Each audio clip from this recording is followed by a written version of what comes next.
ഇങ്ങനെ ഇസ്ലാമിനെതിരായ വിമർശനങ്ങൾ ഒരു ഭാഗത്ത്, വെറുപ്പുൽപാദനം ഒരു ഭാഗത്ത്, ഇങ്ങനെയെല്ലാം നടന്നുകൊണ്ടിരിക്കുമ്പോൾ, ലോകത്ത് നിരന്തരമായി ഇസ്ലാം ചർച്ചയായിക്കൊണ്ടിരിക്കുകയും വിമർശിക്കപ്പെടുകയും ചെയ്തുകൊണ്ടിരിക്കുമ്പോൾ യഥാർത്ഥത്തിൽ എന്താണ് സംഭവിക്കുന്നത്? ഇങ്ങനെ വിമർശിക്കപ്പെടുന്ന മതത്തിന് എന്താണ് സംഭവിക്കുന്നത്? കുറച്ച് കണക്കുകൾ നിങ്ങൾക്ക് കാണാൻ സാധിക്കും. പ്യൂർ റിസർച്ചിന്റെ കണക്കുകളാണ്. ഇങ്ങനെ 24 മണിക്കൂറും ആഴ്ചയിൽ 7 ദിവസവും മാസത്തിൽ 30 ദിവസവും ഇസ്ലാമിനെ വിമർശിച്ചുകൊണ്ടേ ഇരിക്കുമ്പോഴും ലോകത്ത് ഏറ്റവും കൂടുതൽ വളരുന്ന മതം, ഫാസ്റ്റസ്റ്റ് ഗ്രോയിങ് റിലീജിയൻ, അത് ഇസ്ലാമായി കൊണ്ട് തന്നെ തുടരുന്നു. ആളുകൾ ഇസ്ലാമിലേക്ക് കടന്നു വന്നുകൊണ്ടേയിരിക്കുന്നു. ഓരോ ദിവസവും ആളുകൾ ഇസ്ലാമിന്റെ സത്യസന്ദേശം അത് പുൽകിക്കൊണ്ടേയിരിക്കുന്നു എന്ന് കണക്കുകൾ കാണുകയാണ്. ആളുകൾ ഇസ്ലാമിലേക്ക് കടന്നു വന്നുകൊണ്ടേയിരിക്കുന്നു. ഓരോ ദിവസവും ആളുകൾ ഇസ്ലാമിന്റെ സത്യസന്ദേശം അത് പുൽകിക്കൊണ്ടേയിരിക്കുന്നു എന്ന് കണക്കുകൾ കാണുകയാണ്. നമ്മൾ നടത്തിയിട്ടുള്ള ഒരു പഠനം, പ്യൂർ റിസർച്ച് നടത്തിയിട്ടുള്ള ഒരു പഠനം,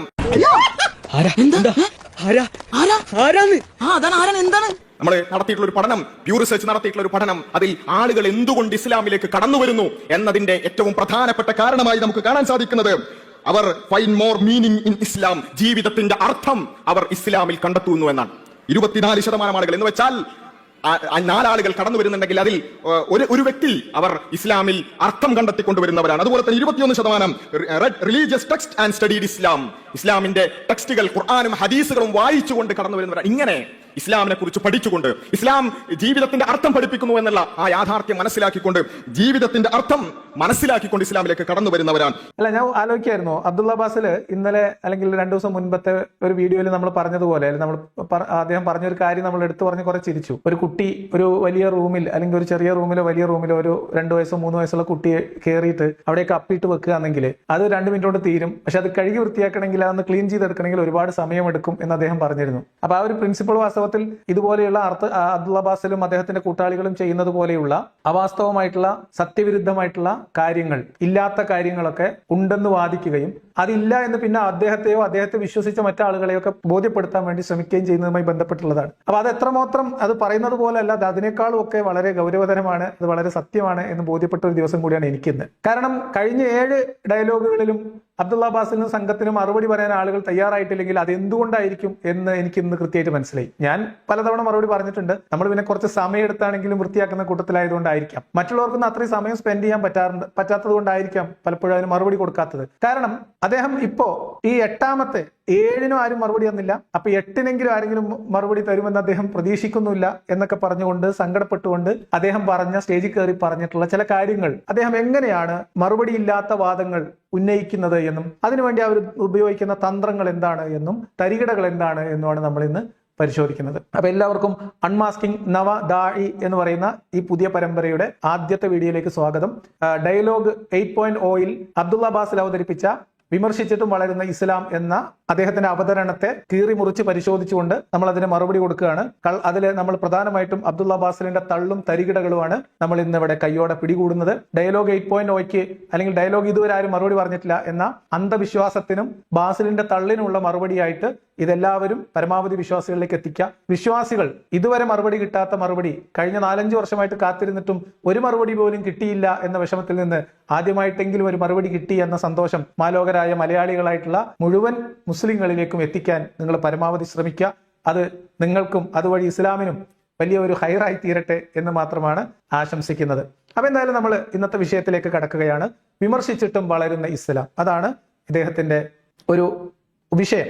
അതിൽ അദ്ദേഹം പറയുന്നത് 8ാമത്തെ ഡയലോഗിലേക്ക് ആളെ ക്ഷണിച്ചുകൊണ്ട് അവർ പറഞ്ഞതെന്ന് വെച്ചാൽ ഇസ്ലാം വിമർശനമൊക്കെ തീർന്നു, ഇസ്ലാം വിമർശനമൊന്നും ഇപ്പൊ ഇല്ല, ആളുകൾ അങ്ങ് മറുപടി കൊടുത്തോടുകൂടി എല്ലാവരും മാളത്തിൽ ഒളിച്ചു, വിമർശകരൊക്കെ പിൻവാങ്ങി, വിമർശകർക്കൊക്കെ കാര്യം മനസ്സിലായി, ഇപ്പൊ ഇസ്ലാമിനെ കുറിച്ച് അത്ര കാര്യമായി വിമർശനമൊന്നുമില്ല എന്ന് പറഞ്ഞ് ആളുകളെ ഇൻവൈറ്റ് ചെയ്ത് ഞങ്ങളുള്ള കാലത്തോളം ആരും ഇസ്ലാമിനെ വിമർശിക്കൂല, അതൊക്കെ ഞങ്ങൾ നോക്കിക്കോളാം എന്ന് പറഞ്ഞ് ആളുകളെയൊക്കെ അവിടെ കൊണ്ടുവരുത്തിയിട്ട് അവിടെ നിന്നിട്ട് എഴുന്നേറ്റ് പറയാണ്, ലോകത്തെമ്പാടും ഇസ്ലാമിനെതിരെയുള്ള ഭീകരമായ വിമർശനങ്ങളാണ്, വെറുപ്പുൽപാദനമാണ്, ഇസ്ലാമിനെയും മുസ്ലിങ്ങളെയും കരിവരുത്തിയേക്കാനുള്ള ശ്രമമാണ്, ശത്രുതയാണ്, പ്രശ്നമാണ് എന്ന ഇരവാദ കരച്ചിലാണ് അബ്ദുള്ള ബാസിന്റെ. നമുക്കത് കേട്ടു തന്നെ തുടങ്ങാം. റസൂലുള്ളാഹി സ്വല്ലല്ലാഹു അലൈഹി വസല്ലമയുടെ കാലഘട്ടം തൊട്ട് മക്കയിലെ മുശ്രിക്കുകളും അതിനുശേഷം യഹൂദരും നസറാക്കളും അതിനെ തുടർന്ന് ലോകത്തിന്നോളം ഇസ്ലാമിന്റെ റസൂലിലൂടെയുള്ള പൂർത്തീകരണത്തിന്റെ തുടക്കം തൊട്ട് തന്നെ ഇസ്ലാം വിമർശിക്കപ്പെടുകയും എതിർക്കപ്പെടുകയും ചെയ്തിട്ടുണ്ട്. ആശയപരമായതും കായികവുമായ പലതരം പ്രതിസന്ധികളെ മറികടന്നുകൊണ്ടാണ് ഇന്ന് കാണുന്ന രൂപത്തിൽ ഇസ്ലാം വളർന്ന് പന്തലിച്ചിട്ടുള്ളത്. മുഹമ്മദ് നബിയുടെ തുടക്കം മുതൽ തന്നെ ഇസ്ലാമിനെതിരെ വിമർശനങ്ങൾ ഉണ്ടായിട്ടുണ്ട്. ഇത് നമ്മൾ കേട്ട് തഴമ്പിച്ച ക്ലീശയാണ്. നിരവധിയായിട്ടുള്ള പ്രയാസങ്ങളെയും പ്രതിസന്ധികളെയും അതിജീവിച്ചുകൊണ്ടാണ് ഒരു പ്രസ്ഥാനം എന്ന നിലക്ക് ഇസ്ലാം വളർന്നു പന്തലിച്ചത് എന്നാണ് പറഞ്ഞത്. വാസ്തവത്തിൽ കായികമായ അധ്വാനത്തിലൂടെയാണ്, സായുധമായ വിപ്ലവത്തിലൂടെയാണ് ഇസ്ലാം ഇന്ന് കാണുന്ന വിധം വളർന്നു പന്തലിച്ചത് എന്ന് പറഞ്ഞാൽ അതായിരിക്കും കൂടുതൽ ശരി. ഇസ്ലാമിനെതിരെ കായികമായിട്ടുള്ള ചെറുത്തുനിൽപ്പുകളല്ലാതെ, അതല്ലെങ്കിൽ ഇസ്ലാമിന്റെ അക്രമത്തിനോടുള്ള ചെറുത്തുനിൽപ്പുകളല്ലാതെ ഇസ്ലാമിന് നേരെ ഏതെങ്കിലും തരത്തിൽ സംഘടിതമായ ഒരു അക്രമം ആകെ ഇവർക്ക് പറയാനുണ്ടാവുക ഒരു ഖന്തക്ക് യുദ്ധം മാത്രമാണ്. അത് എവിടെയാണ് ഖന്തക്ക് ഉണ്ടായത്, എങ്ങനെയാണ് ഖന്തക്ക് ഉണ്ടായത് എന്നൊക്കെ അറിയാത്ത വിശ്വാസികൾ ഒരുപക്ഷെ ഇത് വിചാരിക്കും, മുഹമ്മദ് നബി തൗഹീദ് പറഞ്ഞതോടുകൂടി മുഹമ്മദിനെ തല്ലാനും കൊല്ലാനും അവിടെയുള്ള ആളുകളെല്ലാവരും ചുറ്റും കൂടി പിന്നെ കോട്ട വളഞ്ഞു, വീട് വളഞ്ഞു, പല കഥകൾ കേട്ട് എന്നിട്ട് അതിൽ നിന്നൊക്കെ രക്ഷപ്പെട്ട് രാജ്യരാമാനെ ഓടിപ്പോയി ഹിജറ പോയി കഷ്ടപ്പെട്ട് അള്ളാഹുവിനുള്ള ഹിദായത്ത് അല്ലെങ്കിൽ അള്ളാഹുവിനുള്ള ഈമാൻ നട്ട് നനച്ച് ഇസ്ലാം നബി കെട്ടിപ്പൊക്കിയത് വല്ലാതെ കഷ്ടപ്പെട്ടിട്ടാണ്, പട്ടിണി കടന്ന് വയറിൽ കല്ല് വെച്ച് കെട്ടിയിട്ട് വളർത്തിയെടുത്ത പ്രസ്ഥാനമാണ് ഇസ്ലാം എന്നൊക്കെ വിശ്വസിക്കുന്ന സാധാരണക്കാരായിട്ടുള്ള പാവപ്പെട്ട ജനങ്ങളുടെ മുമ്പിലേക്ക് ഒരിക്കൽ കൂടി ആ ഒരു ക്ലീശ ഡയലോഗ് വെച്ചുകൊണ്ട് അദ്ദേഹം പറഞ്ഞു തുടങ്ങുന്നത് എന്താണെന്ന് വെച്ചാൽ, അന്ന് കാലം മുതൽ ഇസ്ലാമിനെതിരെ വിമർശനമുണ്ട്, അതിനെയൊക്കെ അതിജീവിച്ചുകൊണ്ട് ഇസ്ലാം വളർന്നു. കായികമായിട്ട് ഒരുപാട് അക്രമങ്ങൾ നേരിട്ടു, ആശയപരമായിട്ടും നേരിട്ടു. രണ്ട് കാര്യങ്ങളാണ് പറയാനുള്ളത്.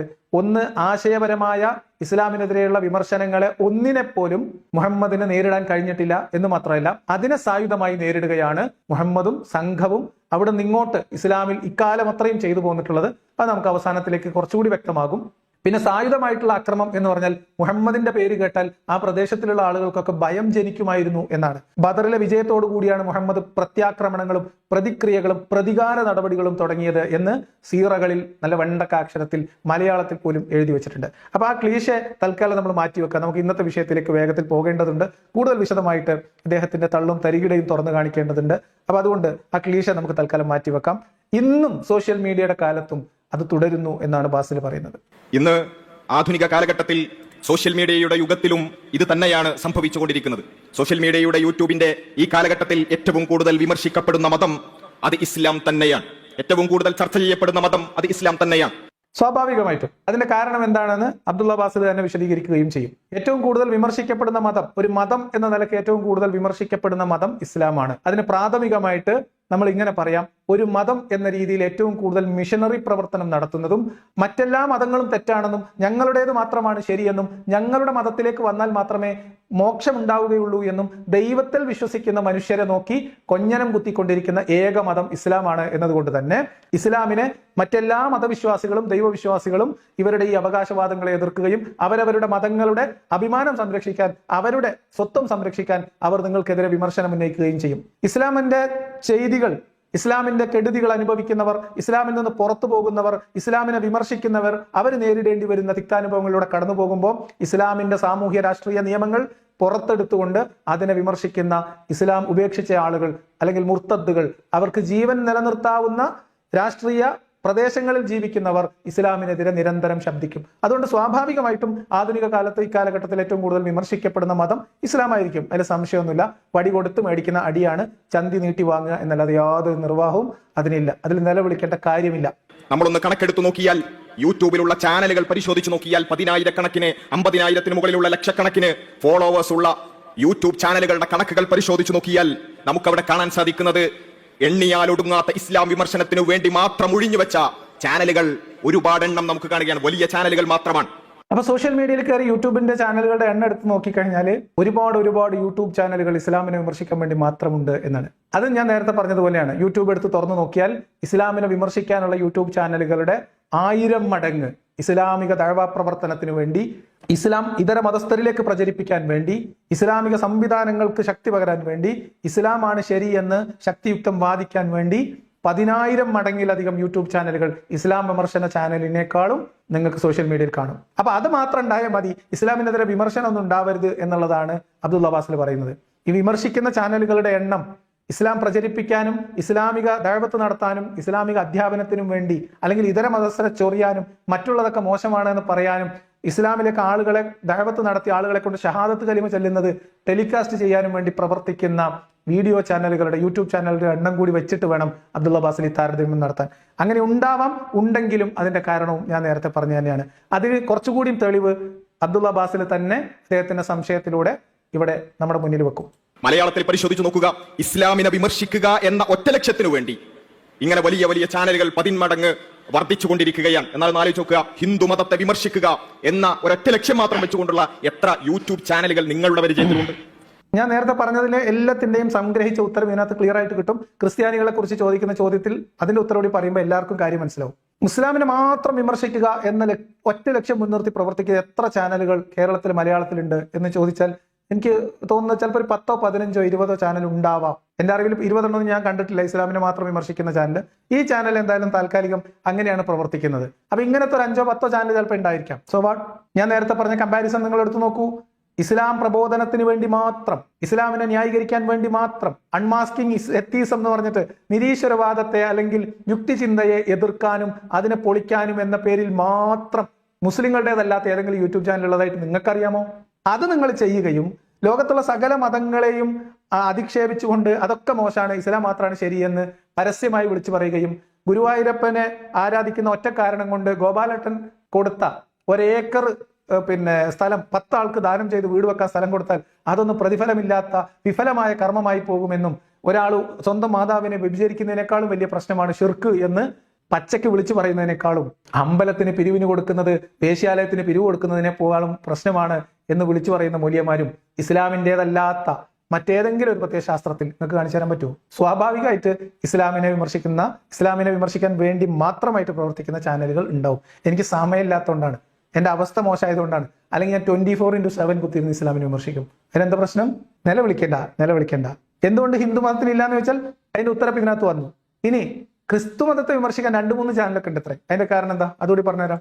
ക്രൈസ്തവ മതത്തെ വിമർശിക്കുക എന്ന ഒറ്റ ലക്ഷ്യം വെച്ച് മാത്രം എത്ര ചാനലുകളുണ്ട്? 1, 2 ഉണ്ടായേക്കാം. അതേപോലത്തെ 1, 2 പാസ്റ്റർമാരെ നിങ്ങൾക്കും പേര് ഓർമ്മ വരും. സെബാസ്റ്റ്യൻ പുന്നക്കലിനെ പോലെ, അനിൽ കൊടിത്തോട്ടത്തിനെ പോലെ, അല്ലെങ്കിൽ വേറൊരു അനിൽ ഉണ്ടല്ലോ. അങ്ങനെ കുറച്ച് ആളുകൾ ക്രിസ്ത്യാനിറ്റി മാത്രമാണ് ശരി എന്ന് പറയാൻ വേണ്ടി രംഗത്തുള്ളത് കൊണ്ട് തന്നെ ക്രിസ്ത്യാനിറ്റിയെ വിമർശിക്കാനുള്ള ചാനലുകൾ ഉണ്ടാവും.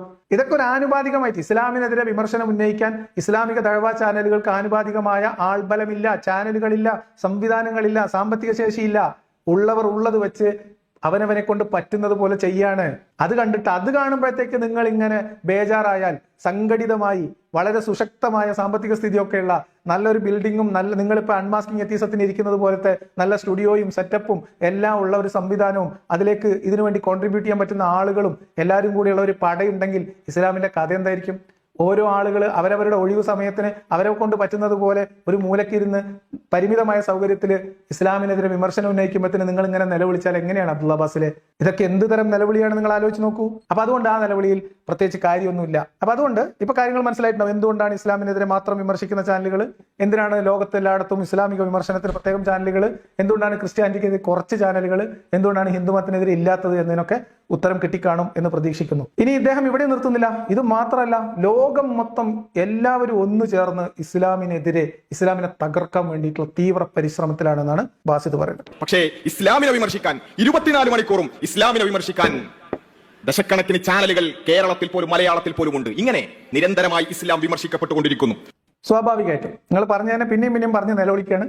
നിങ്ങളെ നിലവിളി നാട്ടുകാർ കേട്ടോട്ടെ എന്ന് മാത്രമേ വിചാരിച്ചിട്ടുള്ളൂ. അതിന് പ്രത്യേക മറുപടിയുടെ ആവശ്യമില്ല. നിങ്ങൾ അടുത്ത പ്രധാനപ്പെട്ട പോയിന്റിലേക്ക് വരും. വിമർശിക്കപ്പെടുക മാത്രമല്ല, മീഡിയകളിലൂടെ നെഗറ്റീവ് ന്യൂസുകൾ. ഇപ്പോൾ ഞാനിവിടെ കാണിക്കുന്ന കണക്ക് എന്ന് പറയുന്നത് അമേരിക്കയിൽ മുസ്ലിങ്ങളുമായും ഇസ്ലാമുമായും ബന്ധപ്പെട്ടുകൊണ്ടുള്ള വാർത്തകൾ, അത് വന്നതിൽ 80% വാർത്തകളും നെഗറ്റീവ് ന്യൂസുകളാണ്. അതായത് പത്രത്തിലും അതുപോലെ തന്നെ മാധ്യമങ്ങളിലുമെല്ലാം മുസ്ലിങ്ങളെ കുറിച്ചോ ഇസ്ലാമിനെ കുറിച്ചോ വാർത്ത വന്നിട്ടുണ്ടെങ്കിൽ അതിൽ 100 വാർത്തകൾ വന്നതിൽ 80 മുസ്ലിങ്ങളെയോ ഇസ്ലാമിനെയോ കരിവാരി തേക്കുന്നതോ അല്ലെങ്കിൽ അവർക്ക് നെഗറ്റീവായതോ ആണ്. യുണൈറ്റഡ് കിങ്ഡംസിലും അതുപോലെ തന്നെ കാനഡയിലും ഓസ്ട്രേലിയയിലുമെല്ലാം അത് 77, 78, 79 ഒക്കെയാണ്. ഇങ്ങനെയാണ് ന്യൂസിൽ അതുപോലെ തന്നെ മീഡിയയിൽ ഇസ്ലാമിനെ പ്രദർശിപ്പിച്ചുകൊണ്ടിരിക്കുന്നത്.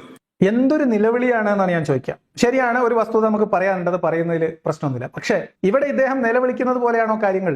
ഇദ്ദേഹം ഒരു തെളിവൊക്കെ വെക്കുന്നു. തെളിവ് വെച്ചിട്ട് എന്ത് കാര്യം പറയുമ്പോഴും അതിന്റെ കോണ്ടെക്സ്റ്റ് മനസ്സിലാക്കണമെന്നും അതിന്റെ സാഹചര്യം മനസ്സിലാക്കണമെന്നും അതിന്റെ കാരണം മനസ്സിലാക്കണമെന്നും സീറ പഠിക്കണമെന്നും തഫ്സീർ പഠിക്കണമെന്നും പറയുന്ന അബ്ദുള്ള അബ്ബാസിൽ ഒരു ചെറിയ സ്ക്രീൻഷോട്ട് മാത്രം കാണിച്ചുകൊണ്ട് ലോകത്ത് അമേരിക്കയിലും കാനഡയിലും ഒക്കെ UK-യിലും ഒക്കെയുള്ള മാധ്യമങ്ങളിൽ ഇസ്ലാം അല്ലെങ്കിൽ മുസ്ലിം എന്ന വിഷയത്തിൽ വരുന്ന വാർത്തകൾ മുഴുവൻ നെഗറ്റീവ് വാർത്തകളാവുന്നു എന്ന് പരിതപിക്കുകയാണ്. എന്താണ് ഇതിന്റെ വസ്തുത എന്ന് നമ്മൾ പരിശോധിക്കണം.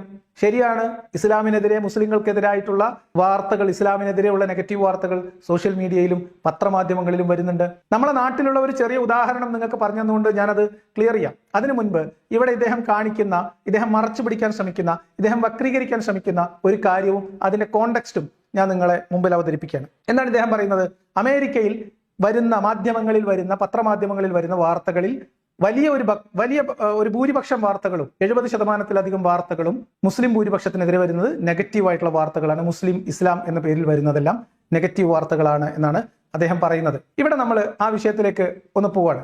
അതിലേക്ക് പോകുമ്പോൾ എനിക്കിന്ന് കുറച്ച് വാർത്തകളൊക്കെ നിങ്ങളെ കാണിക്കേണ്ടതുണ്ട്. അപ്പൊ ഇതാണ് അദ്ദേഹം കാണിച്ച ആ സ്ക്രീൻഷോട്ടിന്റെ ടൈറ്റിൽ. അദ്ദേഹം കാണിച്ച സ്ക്രീൻഷോട്ടും അത് പ്രസിദ്ധീകരിച്ചിട്ടുള്ള ആ ലേഖനത്തിന്റെ ടൈറ്റിലുമാണ് ഇപ്പോൾ നിങ്ങൾ സ്ക്രീനിൽ കാണുന്നത്.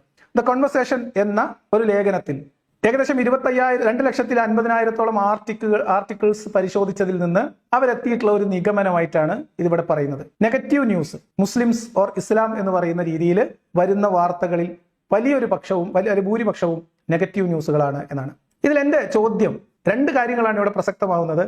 മീഡിയകളിൽ വരുന്ന വാർത്തകളിൽ മതത്തിനെതിരായിട്ടുള്ളത്, മതവിരുദ്ധമായിട്ടുള്ളത് സ്വാഭാവികമായിട്ടുണ്ടാവും. അത് ഇസ്ലാമിനെതിരെ മാത്രം അങ്ങനെ വരുന്നുവെങ്കിൽ അതിൽ ചില പ്രശ്നങ്ങളുണ്ട്. അല്ല, ഇസ്ലാമിനെതിരെ വരുന്നതിൽ കുറച്ച് അധികം ഉണ്ടെങ്കിൽ അതെന്തുകൊണ്ടാണ് എന്ന് നമ്മൾ സന്ദർഭം പരിശോധിക്കേണ്ടതും സാഹചര്യം പരിശോധിക്കേണ്ടതുണ്ട്. അതിലേക്ക് നമ്മൾ പോവാണ്. അപ്പൊ എന്താണ്, അതേ ആർട്ടിക്കിളിൽ ഇതിന് തൊട്ട് മുൻപുള്ള ഒരു ഗ്രാഫ് ഇവിടെയുണ്ട്.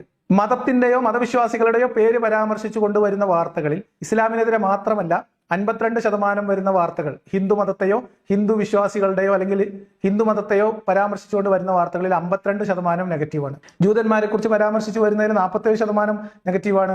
ക്രിസ്ത്യൻസിനെ കുറിച്ച് പരാമർശിച്ചു അല്ലെങ്കിൽ ക്രിസ്തു മതത്തെ കുറിച്ച് വരുന്ന വാർത്തകളിൽ 47% നെഗറ്റീവ് ന്യൂസാണ്. ഇനി ഇതിലിപ്പോ നമുക്ക് ഇങ്ങനെ ആലോചിക്കുമ്പം ശരിയാണ്, എന്നാലും മുസ്ലിങ്ങൾക്കെതിരെ വരുന്ന നെഗറ്റീവ് വാർത്തകളുടെ ഒരു പ്രപ്പോസിഷൻ കുറച്ച് കൂടുതലാണ്. അത് കുറച്ച് ആനുപാതികമല്ല, കുറച്ച് അധികം നെഗറ്റീവ് ന്യൂസുകൾ വരുന്നു എന്നുള്ളതാണ്. അപ്പൊ നമ്മൾ സ്വാഭാവികമായിട്ട് എന്ത് ആലോചിക്കണം? ഇത് എന്ത് സാഹചര്യത്തിൽ, ഏത് പത്രങ്ങൾ എങ്ങനെ പരിശോധിച്ചു, ഏത് കാലഘട്ടത്തിലെ പത്രങ്ങളാണ് പരിശോധിച്ചത് എന്നൊക്കെ നമ്മൾ മനസ്സിലാക്കിയാൽ നമ്മുടെ പ്രശ്നം തീരും. നമുക്കൊന്ന് പരിശോധിച്ച് നോക്കാം. ഈ ആർട്ടിക്കിൾ എഴുതിയവർ അവർ പറയുന്നത് എന്താണെന്ന് വെച്ചാൽ 2,56,000-ഓളം ആർട്ടിക്കിൾസ് ആണ് ഇവർ ഈ കാലയളവിൽ പരിശോധിച്ചിട്ടുള്ളത്. അമേരിക്കയിൽ നിന്ന് പ്രസിദ്ധീകരിക്കുന്ന 17ഓളം നാഷണൽ ആൻഡ് റീജിയണൽ പത്രങ്ങളിലും മാസികകളിലും ഒക്കെ വന്ന ആർട്ടിക്കിൾസ് ആണ് ഇവർ പരിശോധിച്ചത്.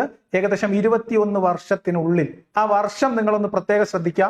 1996 മുതൽ ഡിസംബർ 2016 വരെയുള്ള കാലയളവിൽ അമേരിക്കയിൽ പ്രസിദ്ധീകരിച്ച 17ഓളം പത്രമാധ്യമങ്ങളിൽ നിന്ന് അവര് മുസ്ലിം, ഇസ്ലാം എന്ന 2 കീവേഡുകൾ ഉപയോഗിച്ചുകൊണ്ട് സെർച്ച് ചെയ്ത് അവർ കണ്ടെത്തിയ വാർത്തകൾ അനലൈസ് ചെയ്തപ്പോൾ അതിൽ ഏറിയ കൂറും നെഗറ്റീവ് വാർത്തകളായിരുന്നു എന്നുള്ളതാണ്. അതിൽ എന്താണ് അത്ഭുതം എന്നാണ് എനിക്ക് അബ്ദുള്ള അബ്ബാസിനോട് ചോദിക്കാനുള്ളത്. 1996 മുതൽ 2016 വരെ ഉള്ള കാലയളവിൽ ഇസ്ലാം അല്ലെങ്കിൽ മുസ്ലിം എന്ന കണ്ടന്റ് വരുന്ന അല്ലെങ്കിൽ അങ്ങനത്തെ ഒരു മെൻഷൻ വരുന്ന വാർത്തകൾ അമേരിക്കയിൽ പത്രമാധ്യമങ്ങളിൽ വരുമ്പോൾ സ്വാഭാവികമായിട്ടും അത് നെഗറ്റീവ് ന്യൂസ് ആവാനുള്ള സാധ്യത വളരെയേറെ കൂടുതലാണ്. കാരണം അവിടുത്തെ പോപ്പുലേഷൻ എന്ന് പറയുന്നത് 2% പോലും 1.5% പോലും മുസ്ലിങ്ങൾ ഇല്ലാത്ത ഒരു രാജ്യത്ത് മുസ്ലിങ്ങളുടെ പേര് പരാമർശിച്ചുകൊണ്ട് വരുന്ന വാർത്തകൾ എവിടെ നിന്നായിരിക്കും? ഇനി ആ കാലഘട്ടത്തിന്റെ പ്രത്യേകത ഞാൻ നിങ്ങളെ കാണിക്കാം. ഗ്ലോബൽ ടെററിസം ഇൻഡെക്സ് 2016 പ്രസിദ്ധീകരിച്ചത് institute four economics and piece എന്ന് പറയുന്ന സ്ഥാപനം, ഓർഗനൈസേഷൻ, അവർ പ്രസിദ്ധീകരിച്ച ഗ്രാഫ് നോക്കൂ. 2010 മുതൽ 2015 വരെയുള്ള കാലയളവിൽ തീവ്രവാദ ആക്രമണങ്ങളിൽ കൊല്ലപ്പെട്ട ആളുകളുടെ എണ്ണമാണ് ഈ ഗ്രാഫിലുള്ളത്. ഈ ഒരു കാലഘട്ടത്തിൽ അമേരിക്കയിൽ പ്രസിദ്ധീകരിക്കപ്പെട്ട വാർത്താ മാധ്യമങ്ങളിൽ മുസ്ലിം എന്ന് പരാമർശമുണ്ടായ വാർത്തകളിൽ വലിയൊരു ശതമാനവും നെഗറ്റീവ് ന്യൂസ് ആയിരുന്നു എന്നതിൽ എന്ത് അത്ഭുതമാണ് ഇദ്ദേഹത്തിന് പറയാനുള്ളത്. ഈ 2016 എന്നൊക്കെ പറയുന്നത് ഏതാ സമയം എന്ന് നിങ്ങൾ ആലോചിക്കേ. 2001 ശേഷം എത്ര വർഷത്തെ നീണ്ട പ്രശ്നങ്ങളിലൂടെയാണ്, പ്രതിസന്ധിയിലൂടെയാണ് അമേരിക്ക ഉൾപ്പെടെയുള്ള രാജ്യങ്ങൾ കടന്നുപോയത്. ISIS ഉൾപ്പെടെയുള്ള തീവ്രവാദ സംഘങ്ങളുടെ, അൽ ഖ്വയ്ദയുടെ ഒക്കെ ഭീകരാക്രമണം ലോകത്തിന്റെ പല ഭാഗത്തും അതിശക്തമായിട്ട് വേരൂന്നിയിരുന്ന ഒരു കാലഘട്ടത്തിൽ അമേരിക്കയിൽ വന്ന വാർത്തയില് മുസ്ലിം എന്ന് പരാമർശിച്ചപ്പോ അത് നെഗറ്റീവ് ന്യൂസ് ആയി എന്ന് നിലവിളിക്കാൻ നാണമില്ലേ എന്നാണ് നിങ്ങളോട് ചോദിക്കാനുള്ളത്. അപ്പൊ അതുകൊണ്ട് അതിൽ നിന്ന് ഈ താഴെ കാണുന്ന negative news mentioning Muslim or Islam by country എന്ന് പറഞ്ഞിട്ട് അമേരിക്കയുടെയും UK-യുടെയും കാനഡയുടെയും ഓസ്ട്രേലിയയുടെയും ഒക്കെ ഈ ഒരു ചെറിയ പീസ് മാത്രം അടർത്തിയെടുത്ത് ആളുകളെ കാണിച്ച് പറ്റിക്കുന്ന ഏർപ്പാട് എന്തിനാ ചെയ്യുന്നത്? ഇരവാദം മുഴക്കാൻ. ഈ ഇരവാദത്തിന് എന്താ പ്രസക്തിയുള്ളത്? ഇനി അദ്ദേഹം പറയുന്ന ഒരു കാര്യം ശരിയാണ്, ലോകത്തെമ്പാടും ഇസ്ലാമിനെതിരെയും മുസ്ലിങ്ങൾക്കെതിരെയും ഹേറ്റ്രഡ് ഉണ്ട്, ഇസ്ലാമിനെതിരെ അതിരൂക്ഷമായിട്ടുള്ള പ്രശ്നങ്ങളുണ്ട്, മുസ്ലിങ്ങൾ അതിരൂക്ഷമായിട്ടുള്ള ഹേറ്റ്രഡ് ലോകത്തിന്റെ പല ഭാഗത്തും അനുഭവിക്കുന്നുണ്ട്, രാഷ്ട്രീയമായിട്ടും സാമൂഹികമായിട്ടും വിവേചനങ്ങൾ നേരിടുന്നുണ്ട്. അതൊരു ഫാക്റ്റാണ്, അതില്ല എന്ന് നമ്മൾ പറയുന്നില്ല. പക്ഷെ അതിന് ഇങ്ങനെ ഒരു നിലവിളിയിൽ കാര്യമില്ല, അതിന് കൃത്യമായ സാഹചര്യവും ഉണ്ട്. 2000-ങ്ങൾക്ക് മുമ്പില്ലാത്ത ഒരു പ്രശ്നം 2000-ന് ശേഷം ലോകത്ത് മുസ്ലിമീങ്ങൾ ഒന്നിച്ചനുഭവിക്കേണ്ടി വരുന്നത് 2 പ്രശ്നങ്ങളിലൂടെയാണ്. ഒന്ന് ISIS-നെ പോലെയുള്ള ഒരു സംഘത്തിന്റെ ഉദയം, താലിബാനെ പോലെയുള്ള ഒരു സംഘത്തിന്റെ അഫ്ഗാനിസ്ഥാനിലെ ശക്തി, ഇങ്ങനെ തുടങ്ങിയിട്ടുള്ള കുറെ രാഷ്ട്രീയ സാഹചര്യങ്ങൾ അതിന് കാരണമായിട്ടുണ്ട്. ഏറ്റവും അവസാനം 2001-ലെ 9/11 ശേഷം ലോകത്താകമാനം ഇസ്ലാമിനെതിരെ ശക്തമായിട്ടുള്ള വികാരമുണ്ടായി. അതിൽ ഒരു ഭാഗം മുസ്ലിം വിരുദ്ധമായ ഒരു വികാരമായി അതിതീവ്ര നിലപാടുള്ളവർക്ക് എടുക്കേണ്ടി വന്നു, അവരെടുത്തു. അതിനോട് നമുക്ക് വിയോജിപ്പാണുള്ളത്. പക്ഷേ ഇതിന്റെ പൂർണ്ണമായ ഉത്തരവാദിത്തം ഇസ്ലാം വിരുദ്ധരായ ഏതോ ശക്തികളുടെ മുകളിൽ കൊണ്ടുപോയിട്ട് നിങ്ങൾക്ക് എങ്ങനെയാ വെക്കാൻ പറ്റുക? കൊടുത്താൽ കൊല്ലത്തും കിട്ടും എന്നൊരു ചൊല്ലില്ലേ? അപ്പൊ അതുകൊണ്ട് ആ കാര്യങ്ങളൊക്കെ പരിഗണിച്ചതിന്റെ സന്ദർഭം പരിഗണിച്ചിട്ട് വേണം ഇത്തരം കാര്യങ്ങളൊക്കെ പറയാൻ എന്നാണ് എനിക്ക് നമ്മുടെ അബ്ദുള്ള അബ്ബാസിനോട് പറയാനുള്ളത്. അപ്പൊ ആ ഒരു ഭാഗം നമ്മൾ അങ്ങനെ അവസാനിപ്പിക്കുകയാണ്. ഇനി ആ ഭാഗത്തിൽ എന്താണ് അബ്ദുള്ള അബ്ബാസിന് പറയാനുള്ളത് നമുക്ക് നോക്കാം. മാത്രമല്ല, ഏതുവരെ എന്ന് ചോദിച്ചാൽ മുസ്ലിങ്ങൾക്കെതിരായ ഈ വെറുപ്പും വിദ്വേഷവും മീഡിയകൾ, സോഷ്യൽ മീഡിയയിലൂടെ ഉണ്ടാകുന്നത് അത് വലിയ രൂപത്തിൽ അപകടകരമായ ഒരു അവസ്ഥയിലേക്ക് പോകുന്നു എന്ന് UN പോലും പറയുന്ന ഒരു അവസ്ഥ നമുക്ക് കാണാൻ സാധിക്കും. യുഎന്നിന്റെ സെക്രട്ടറി ജനറൽ പോലും അത് വിശദീകരിക്കുന്നതായി നമുക്ക് കാണാൻ സാധിക്കും. ആന്റി മുസ്ലിം ഹേറ്റ്രഡ് അത് ഏറ്റവും വലിയ ഒരു അവസ്ഥയിലേക്ക് എത്തിയിരിക്കുന്നു എന്ന് പറയുന്ന ഒരു അവസ്ഥ. ഇങ്ങനെ തീർച്ചയായിട്ടും അങ്ങനെ ഒരു അവസ്ഥയുണ്ട്. ആന്റി മുസ്ലിം ഹേറ്റ്രഡ് ലോകത്തിന്റെ പല ഭാഗത്തും എക്സ്ട്രീം റൈറ്റ് വിങ് പൊളിറ്റിക്കൽ പാർട്ടികളും അതിന്റെ അനുഭാവികളും മുസ്ലിങ്ങൾക്കെതിരെ വെറുപ്പ് ഉൽപ്പാദിപ്പിക്കുന്നുണ്ട്. അതിന്റെ അലയൊളികൾ രാഷ്ട്രീയമായിട്ട് കേരളത്തിലുണ്ട്, ഇന്ത്യയിലുണ്ട്. അതൊരു വസ്തുതയാണ്. പക്ഷെ അതും ഈ നിലവിളിയുമായിട്ട് ചേർന്ന് പോകുന്നതല്ല.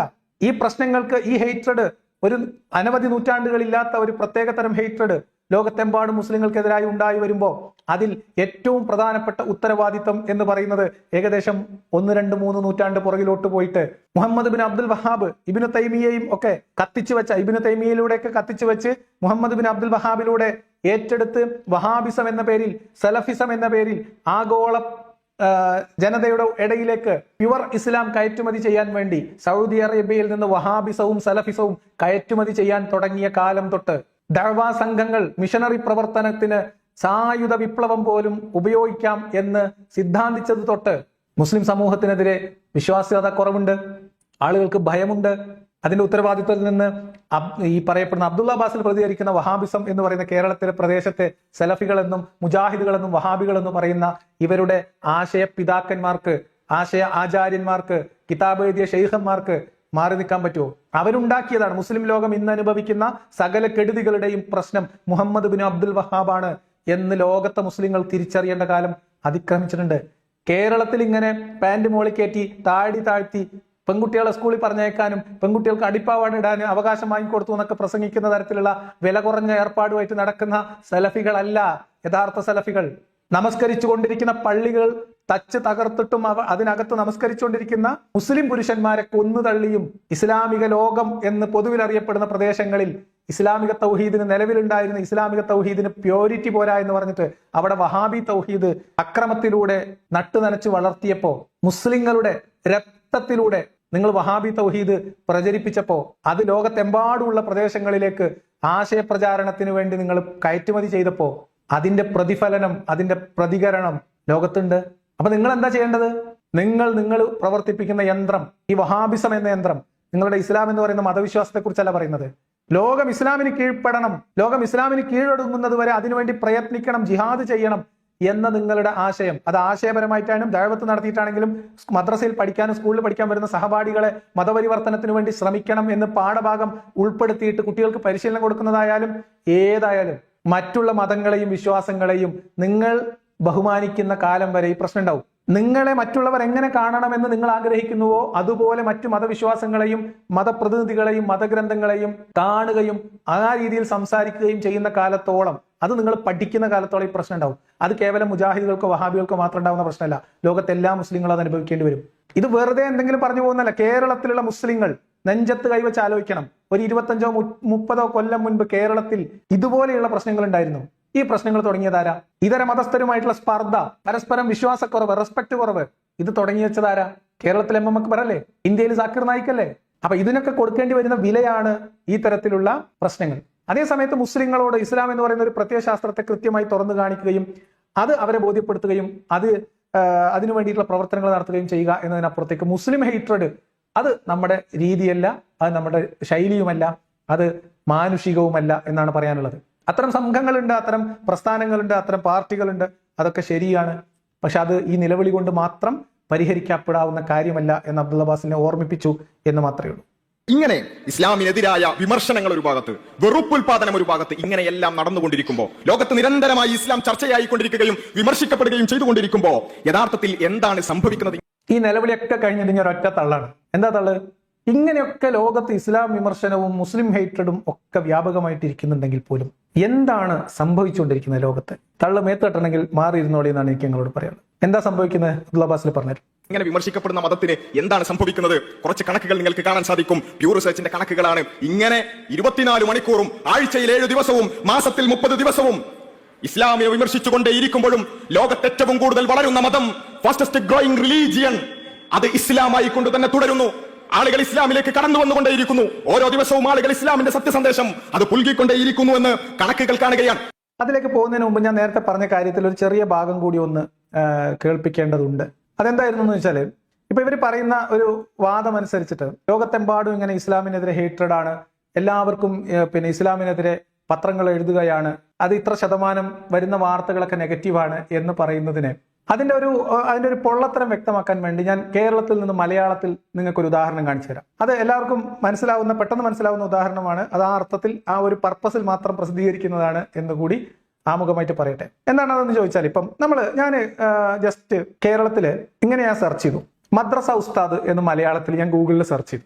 അപ്പൊ ആദ്യം തന്നെ വരുന്ന വാർത്ത ജനം ടിവിയുടെ വാർത്ത, പ്രകൃതി വിരുദ്ധ പീഡനം, മതപ്രഭാഷകൻ അറസ്റ്റിൽ, പോലീസിന്റെ കസ്റ്റഡിയിലായത് പള്ളിയിലെ വലിയ ഉസ്താദ് മുഹമ്മദ് ഷാക്കിർ. അപ്പൊ നമുക്കതൊരു സംഗീ ചാനലാണ് എന്ന് വിചാരിച്ച് മാറ്റിയിടാം. പക്ഷെ ഈ സെർച്ച് നിങ്ങൾ നോക്കൂ, ഞാൻ സെർച്ച് ചെയ്തിരിക്കുന്നത് ന്യൂസ് ടാബാണ്, ന്യൂസുകളുടെ ഒരു സെർച്ചാണ് ചെയ്തിട്ടുള്ളത്. അപ്പൊ ആ ടാഗ് മാത്രം കൊടുത്ത ഒരു മെൻഷൻ ചെയ്ത കാര്യങ്ങൾ വെച്ച് നോക്കുമ്പോൾ അടുത്ത പേജിലേക്ക് നോക്കൂ. ദാറുൽ ഈമാൻ കേരള മദ്രസ റിഫ ക്യാമ്പസ് പ്രവേശനോത്സവം സംഘടിപ്പിച്ചു. ഒരു വാർത്ത ഉണ്ട്. അടുത്ത വാർത്ത എന്താ? മദ്രസയിൽ 8 വയസ്സുകാരന് പീഡനം, ഉസ്താദ് പിടി. അടുത്ത വാർത്ത എന്താ? ക്ലാസ്സിലെത്തിയാൽ കുട്ടി എപ്പോഴും ഉറക്കം, കാരണം തിരക്കിയ അധ്യാപകരോട് കുട്ടി വിവരിച്ച രാത്രിയിലെ ഉസ്താദിന്റെ പീഡനം. മദ്രസയിൽ നേരത്തെ എത്തുന്ന വിദ്യാർത്ഥികളുടെ ശരീരത്തിൽ അധ്യാപകന്റെ തൊട്ടുകളി. പാട്ട് പാടിച്ച് യൂട്യൂബിൽ ഇടാൻ എന്ന പേരിൽ വിദ്യാർത്ഥികളെ വീട്ടിലെത്തിച്ച് പീഡനം. കണ്ണൂരിൽ ഉസ്താദ് അറസ്റ്റ്. തലയോലപ്പറമ്പ് മസ്ജിദിൽ കുട്ടികളോട് പ്രകൃതി വിരുദ്ധപ്പെട്ട് നടത്തിയ ഉസ്താദിന്റെ പിന്നോട്ടെടുത്ത വാഹനം ശരീരത്തിൽ കയറിയിറങ്ങി മദ്രസ അധ്യാപകന് ദാരുണാന്തി. 8 വാർത്തകളിൽ 2 വാർത്തകൾ മാത്രമാണ് നെഗറ്റീവ് വാർത്ത എന്ന്, അല്ലെങ്കിൽ ഇവർ ഈ പറയുന്ന മുസ്ലിം വിരുദ്ധ വാർത്ത എന്ന് പറയാൻ പറ്റാത്തത്. 6 വാർത്തയും ഇങ്ങനെയാണ്. അപ്പൊ നമുക്ക് എന്ത് ചെയ്യാൻ പറ്റും? 75% പിന്നെ കേരളത്തിലെ മാധ്യമങ്ങളും അതിൽ വരുന്ന വാർത്തകളും മുസ്ലിം വിരുദ്ധ വാർത്തകളാണെന്ന് പറയാൻ പറ്റുമോ? അപ്പൊ അതുകൊണ്ട് വാർത്ത എന്ന് പറയുന്നത് ഒരു സംഭവത്തെ പ്രതികരിച്ച് അല്ലെങ്കിൽ ഒരു സംഭവത്തെ അറിയിക്കാൻ വേണ്ടിയിട്ടൊക്കെയാണല്ലോ. അപ്പൊ ആ സംഭവങ്ങൾ നെഗറ്റീവ് അല്ലാതിരിക്കാനുള്ള ജാഗ്രത നിങ്ങൾക്ക് ഉണ്ടാവുക എന്നാണ് ഇതിൽ ശ്രദ്ധിക്കേണ്ട കാര്യം. അത് ഞാൻ പറയാൻ വിട്ടുപോയത്, ഒന്നുകൂടി പറഞ്ഞു എന്ന് മാത്രം. ഇനി നമ്മൾ തിരിച്ച് ഇങ്ങനെയൊക്കെ ഇസ്ലാം മത വിമർശനം നടന്നുകൊണ്ടിരിക്കുമ്പോൾ എന്താ സംഭവിക്കുന്നത് എന്നതിലേക്ക് പോകും. ഇങ്ങനെ വിമർശിക്കപ്പെടുന്ന മതത്തിന് എന്താണ് സംഭവിക്കുന്നത്? കുറച്ച് കണക്കുകൾ നിങ്ങൾക്ക് കാണാൻ സാധിക്കും. പ്യൂ റിസർച്ചിന്റെ കണക്കുകളാണ്. ഇങ്ങനെ 24 മണിക്കൂറും ആഴ്ചയിൽ 7 ദിവസവും മാസത്തിൽ 30 ദിവസവും ഇസ്ലാമിനെ വിമർശിച്ചുകൊണ്ടേ ഇരിക്കുമ്പോഴും ലോകത്ത് ഏറ്റവും കൂടുതൽ വളരുന്ന മതം, ഫാസ്റ്റസ്റ്റ് ഗ്രോയിങ് റിലീജിയൻ, അത് ഇസ്ലാമായി കൊണ്ട് തന്നെ തുടരുന്നു. ആളുകൾ ഇസ്ലാമിലേക്ക് കടന്നു വന്നുകൊണ്ടേയിരിക്കുന്നു. ഓരോ ദിവസവും ആളുകൾ ഇസ്ലാമിന്റെ സത്യസന്ദേശം അത് പുൽകിക്കൊണ്ടേയിരിക്കുന്നു എന്ന് കണക്കുകൾ കാണുകയാണ്. ഏത് കണക്ക്? ഇവിടെ ഇദ്ദേഹം കാണിക്കുന്ന ഒരു തള്ളും തരികിടയും ശ്രദ്ധിക്കാം. പ്യൂ റിസർച്ച് സെന്ററിന്റെ ഒരു കണക്ക് എന്ന് പറഞ്ഞിട്ട് 2-3 സ്ക്രീൻഷോട്ട് സ്ക്രീനിൽ കാണിച്ചുകൊണ്ട് അദ്ദേഹം പറയുന്ന വാക്ക് നിങ്ങൾ ഒന്നുകൂടി കേൾക്കാം. ലോകത്ത് ഏറ്റവും വേഗത്തിൽ വളരുന്ന മതം ഇസ്ലാമാണ് എന്ന് പറഞ്ഞിട്ട് തൊട്ടടുത്ത വാചകം എന്താ പറയണത് എന്ന് ശ്രദ്ധിക്കൂ. അത് ആ റിപ്പോർട്ടിലുണ്ട് എന്നാണ് ആളുകളെ തെറ്റിദ്ധരിപ്പിക്കാൻ ശ്രമിക്കുന്നത്, അല്ലെങ്കിൽ അങ്ങനെയാണ് ഇസ്ലാം വളരുന്നത് എന്നാണ് അദ്ദേഹം പറയാൻ ശ്രമിക്കുന്നത്, ആളുകളെ കബളിപ്പിക്കാൻ ശ്രമിക്കുന്നത്. വിശ്വാസികൾ ഇതിൽ വഞ്ചിതരാവാതിരിക്കുക, ഫാക്ട് ചെക്ക് ചെയ്യുക എന്നാണ് നിങ്ങളോട് പറയാനുള്ളത്. ഇങ്ങനെയാണ് നമ്മൾ തരികിടകൾ കൈയോടെ പിടിക്കാന്ന് പറഞ്ഞത്. ലോകത്ത് ഏറ്റവും കൂടുതൽ വളരുന്ന മതം, ഫാസ്റ്റസ്റ്റ് ഗ്രോയിങ് റിലീജിയൻ, അത് ഇസ്ലാമായി കൊണ്ട് തന്നെ തുടരുന്നു. ഫാസ്റ്റസ്റ്റ് ഗ്രോയിങ് റിലീജിയൻ, അത് ഇസ്ലാമായി കൊണ്ട് തന്നെ തുടരുന്നു. തൊട്ടടുത്ത വാചകം എന്താണെന്ന് ആലോചിക്ക്. ആളുകൾ ഇസ്ലാമിലേക്ക് കടന്നു വന്നുകൊണ്ടേയിരിക്കുന്നു. ഓരോ ദിവസവും ആളുകൾ ഇസ്ലാമിന്റെ സത്യസന്ദേശം അത് പുൽകിക്കൊണ്ടേയിരിക്കുന്നു എന്ന് കണക്കുകൾ കാണുകയാണ്. അതായത് പ്യൂ റിസർച്ച് സെന്ററിന്റെ കണക്കനുസരിച്ചിട്ട് ലോകത്ത് ഏറ്റവും കൂടുതൽ വേഗത്തിൽ വളരുന്ന മതം ഇസ്ലാമാണെന്നും ഇസ്ലാമിലേക്ക് ആളുകൾ കുത്തൊഴുക്കാണ് എന്നും കണക്കുകളിലുണ്ട് എന്ന കളവാണ് ഇവിടെ അദ്ദേഹം പറയുന്നത്. അത് വളരെ കൃത്യമായി അടർത്തിയെടുത്ത് നിങ്ങളെ സ്ക്രീൻഷോട്ട് ശ്രദ്ധിച്ചിട്ടുണ്ടാവും എന്ന് വിചാരിക്കുന്നു. ഒരു 3 ചെറിയ സ്ക്രീൻഷോട്ടുകളാണ്. ആ സ്ക്രീൻഷോട്ട് എടുക്കുമ്പോൾ നിങ്ങൾ ശ്രദ്ധിക്കുക, ഒരു സ്ക്രീനിൽ നിന്ന് സ്ക്രീൻഷോട്ട് എടുക്കുമ്പോൾ ആ ഒരു ഭാഗം പ്രത്യേകമായി അടർത്തിയെടുത്തതിന്റെ ലക്ഷണം, അതിന്റെ തെളിവൊക്കെ നമ്മളിവിടെ കാണിക്കും. പ്യൂ റിസർച്ച് സെന്ററിന്റെ റിപ്പോർട്ട് പ്രകാരം ലോകത്തെ ഏറ്റവും കൂടുതൽ വേഗത്തിൽ വളരുന്ന പോപ്പുലേഷൻ മുസ്ലിം പോപ്പുലേഷൻ ആണ് എന്നൊരു കണക്കുണ്ട്. അതൊരു വസ്തുതയാണ്. എന്നാൽ ആ കണക്കിൽ എവിടെയും ആളുകൾ ദിനം പ്രതി ഇസ്ലാമിലേക്ക് ഒഴുകിക്കൊണ്ടിരിക്കുകയാണ്, സത്യസന്ദേശത്തിൽ ഒഴുകിക്കൊണ്ടിരിക്കുകയാണ്, അല്ലെങ്കിൽ കൺവേർഷനിലൂടെയാണ് ഇസ്ലാമിന്റെ ഈ വളർച്ച ഉണ്ടാകുന്നത് എന്ന് ഉസ്താദുമാർ തള്ളി നടക്കുന്നത് പോലെ, തരികിട കാട്ടി നടക്കുന്നത് പോലത്തെ ഒരു പരാമർശവും പ്യൂ റിസർച്ച് സെന്ററിന്റെ ആ പഠനത്തിൽ ഇല്ല. ആ റിപ്പോർട്ടിലും ഇല്ല. അതിനനുബന്ധമായി വന്ന തുടർ റിപ്പോർട്ടുകളിൽ എവിടെയും അങ്ങനെ ഒരു പരാമർശമില്ല. ലോകത്തിലേക്ക് ആളുകൾ കൂട്ടം കൂട്ടമായി ഒഴുകിക്കൊണ്ടിരിക്കുകയാണ് എന്നോ, അല്ലെങ്കിൽ ലോകത്ത് ഏറ്റവും കൂടുതൽ ആളുകൾ കൺവേർട്ട് ചെയ്യപ്പെടുന്ന ഇസ്ലാം, അങ്ങനെ ആ കൺവേർഷനിലൂടെയാണ് ഇസ്ലാം വളരുന്നത് എന്നോ പ്യൂ റിസർച്ച് സെന്ററിന്റെ റിപ്പോർട്ടിൽ ഉണ്ടോ എന്നാണ് എനിക്ക് അബ്ദുള്ള അബ്ബാസിനോട് ചോദിക്കാനുള്ളത്. കളവുകൾ, വളച്ചൊടിച്ച ഭാഗങ്ങൾ, തരികിടകൾ, ആളുകളെ കബളിപ്പിക്കൽ, ഇതൊക്കെ അവസാനിപ്പിക്കണം. ഇതൊക്കെ നിങ്ങൾ നമുക്കെതിരെയാണ് ഉന്നയിക്കാറുള്ളത്. ആരാണ് ഇത് ചെയ്യുന്നത് എന്ന് വിശ്വാസികൾ കണ്ണു തുറന്ന് കാണണം. എന്താണ് പ്യൂ റിസർച്ച് സെന്ററിന്റെ റിപ്പോർട്ടിലുള്ളത്? ശരിയാണ്, ഇസ്ലാം ലോകത്ത് ഏറ്റവും കൂടുതൽ വേഗത്തിൽ വളരുന്ന ഒരു കമ്മ്യൂണിറ്റിയാണ് മുസ്ലിം കമ്മ്യൂണിറ്റി പോപ്പുലേഷൻ. 2050 ആദ്യം 2030 എന്നൊക്കെ പറഞ്ഞിരുന്നു, പിന്നീട് അത് 2050 ക്രിസ്ത്യാനിറ്റിയെ മറികടക്കാനുള്ള സാധ്യതയുണ്ട് ജനസംഖ്യയിൽ എന്നും പറഞ്ഞിട്ടുണ്ട്. അത് വാസ്തവമാണ്. അതിനോട് അറ്റാച്ച് ചെയ്തുകൊണ്ട് അബ്ദുള്ള അബ്ബാസിനും അദ്ദേഹത്തെ പോലെയുള്ള സകല ആളുകളും തള്ളിക്കൊണ്ടിരിക്കുന്ന ഈ തരികിട കാണിച്ചുകൊണ്ടിരിക്കുന്ന ഈ കളവ് നമ്മൾ കൈയോടെ പിടിക്കേണ്ടതല്ലേ? ഇതൊന്നും പിടിക്കൂല, ഇതൊന്നും ആരും മറുപടി പറയൂല, 7 എണ്ണത്തിന് മറുപടി കിട്ടിയില്ല, 8ാമത്തേനും മറുപടി കിട്ടൂല എന്ന ആത്മവിശ്വാസം കൊണ്ടാണോ ഇതുപോലെയുള്ള തരികിട കാണിക്കുന്നത്? അപ്പൊ നമുക്കതൊന്ന് നോക്കാം, ഒന്ന് പരിശോധിക്കാം. എങ്ങനെയാണ് ഇസ്ലാം വളരുന്നത്? ഇതിൽ കാണുന്ന ഈ ഒരു ചെറിയ ഭാഗമാണ് വാസ്തവത്തിൽ നമ്മുടെ അബ്ദുള്ള അബ്ബാസിൽ നിങ്ങളെ കാണിച്ചത്. Muslim projected to be fastest growing major religion group എന്ന ആ ഒരു ഭാഗം. അതില് ആ ഇടതുവശത്ത് നിങ്ങളൊന്ന് ശ്രദ്ധിച്ചു നോക്കിയാൽ നിങ്ങൾക്ക് ഒരു ഭാഗം കാണിക്കാം. ഈ നിലവിലുള്ള ട്രെൻഡ് തുടരുകയാണെങ്കിൽ മുസ്ലിങ്ങളുടെ അംഗസംഖ്യ, നമ്പർ ഓഫ് മുസ്ലിം, ഏകദേശം ക്രിസ്ത്യാനിറ്റിയെ മറികടക്കാനുള്ള സാധ്യതയുണ്ട്. ഈ ഒരു ട്രെൻഡ് തുടരുകയാണെങ്കിൽ മുസ്ലിം ജനസംഖ്യ ക്രിസ്ത്യാനിറ്റിയുടെ ജനസംഖ്യയെ മറികടക്കാനുള്ള സാധ്യതയുണ്ട്. ശരിയാണ്. ഇതിലെവിടെയാണ് കൺവേർഷൻ കൊണ്ട് അല്ലെങ്കിൽ ഇസ്ലാമിലേക്ക് ആളുകൾ ഒഴുകുക എന്നുള്ളത്? അപ്പൊ ഇതിലില്ല. ഇതിലെ ഒരു പോർഷൻ മാത്രമാണ് സ്ക്രീൻഷോട്ടിൽ അദ്ദേഹം കാണിച്ചത്. അപ്പൊ ഇനിയാണെങ്കിൽ അടുത്ത ഭാഗത്തുണ്ടോ? അടുത്തത് അമേരിക്കയിലുള്ള how many Muslims are there in the US എന്നാണ് അതിനകത്തുള്ളത്. അപ്പൊ അതിനകത്തും US ജനസംഖ്യയിൽ മുസ്ലിങ്ങളുടെ ജനസംഖ്യ വർദ്ധിക്കുന്നു എന്ന ഒരു ചെറിയ പരാമർശമുണ്ട്. അത് നോക്കൂ, 2.15 മില്യൺ മുസ്ലിങ്ങളാണ് അമേരിക്കയിലുള്ളത്. ആ അമേരിക്കയിലുള്ള മുസ്ലിങ്ങളിൽ ഏറ്റവും കൂടുതൽ ആളുകൾ, അല്ലെങ്കിൽ 58% ഇമിഗ്രൻസ് ആണ് എന്ന് ആ കണക്കിലുണ്ട്. അപ്പൊ ഇതില് അമേരിക്കയിലുള്ള മനുഷ്യരെല്ലാവരും കൂട്ടം കൂട്ടമായി ഇസ്ലാമിലേക്ക് കൺവേർട്ട് ചെയ്തുകൊണ്ടിരിക്കുകയാണ്, അതുകൊണ്ട് ഇസ്ലാം വളരുന്നു എന്നുണ്ടോ? ഇല്ല, എവിടെയും ഇല്ല. പിന്നെ എങ്ങനെയാണ് ഇസ്ലാം വളരുന്നത് എന്ന് അദ്ദേഹം പരിശോധിക്കുന്ന അതേ പ്യൂ റിസർച്ച് സെന്ററിന്റെ റിപ്പോർട്ടിൽ കൃത്യമായിട്ട് എഴുതിയിട്ടുണ്ട്. എങ്ങനെയാണ് ഇസ്ലാം വളരുന്നത്? മുസ്ലിം പോപ്പുലേഷൻ വർദ്ധിക്കുന്നു.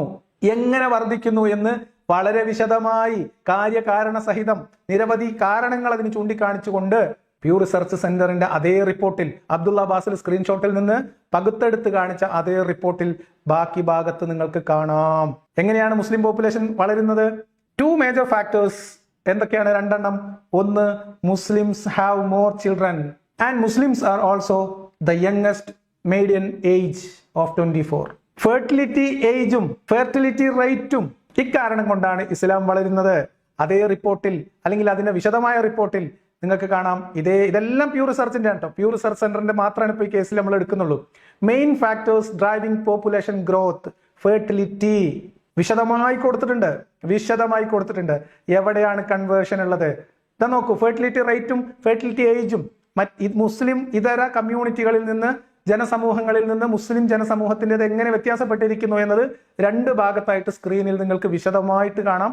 അതുകൊണ്ട് നിങ്ങൾ നോക്കൂ. അപ്പം ഫെർട്ടിലിറ്റി ഏജിലുള്ള ആളുകളുടെ ജനസംഖ്യാനുപാതം മുസ്ലിങ്ങളിൽ കൂടുതലാണ്, ഫെർട്ടിലിറ്റി റേറ്റും കൂടുതലാണ് എന്ന കാരണം, അതാണ് മേജർ ഫാക്ടർ. പ്രധാനപ്പെട്ട കാരണം ജനസംഖ്യ വളരുന്നതിന് സന്താന ഉൽപാദനമാണ്. ഞാൻ അതിന് ഏറ്റവും മോശം വാക്കുകളൊന്നും പറയുന്നില്ല.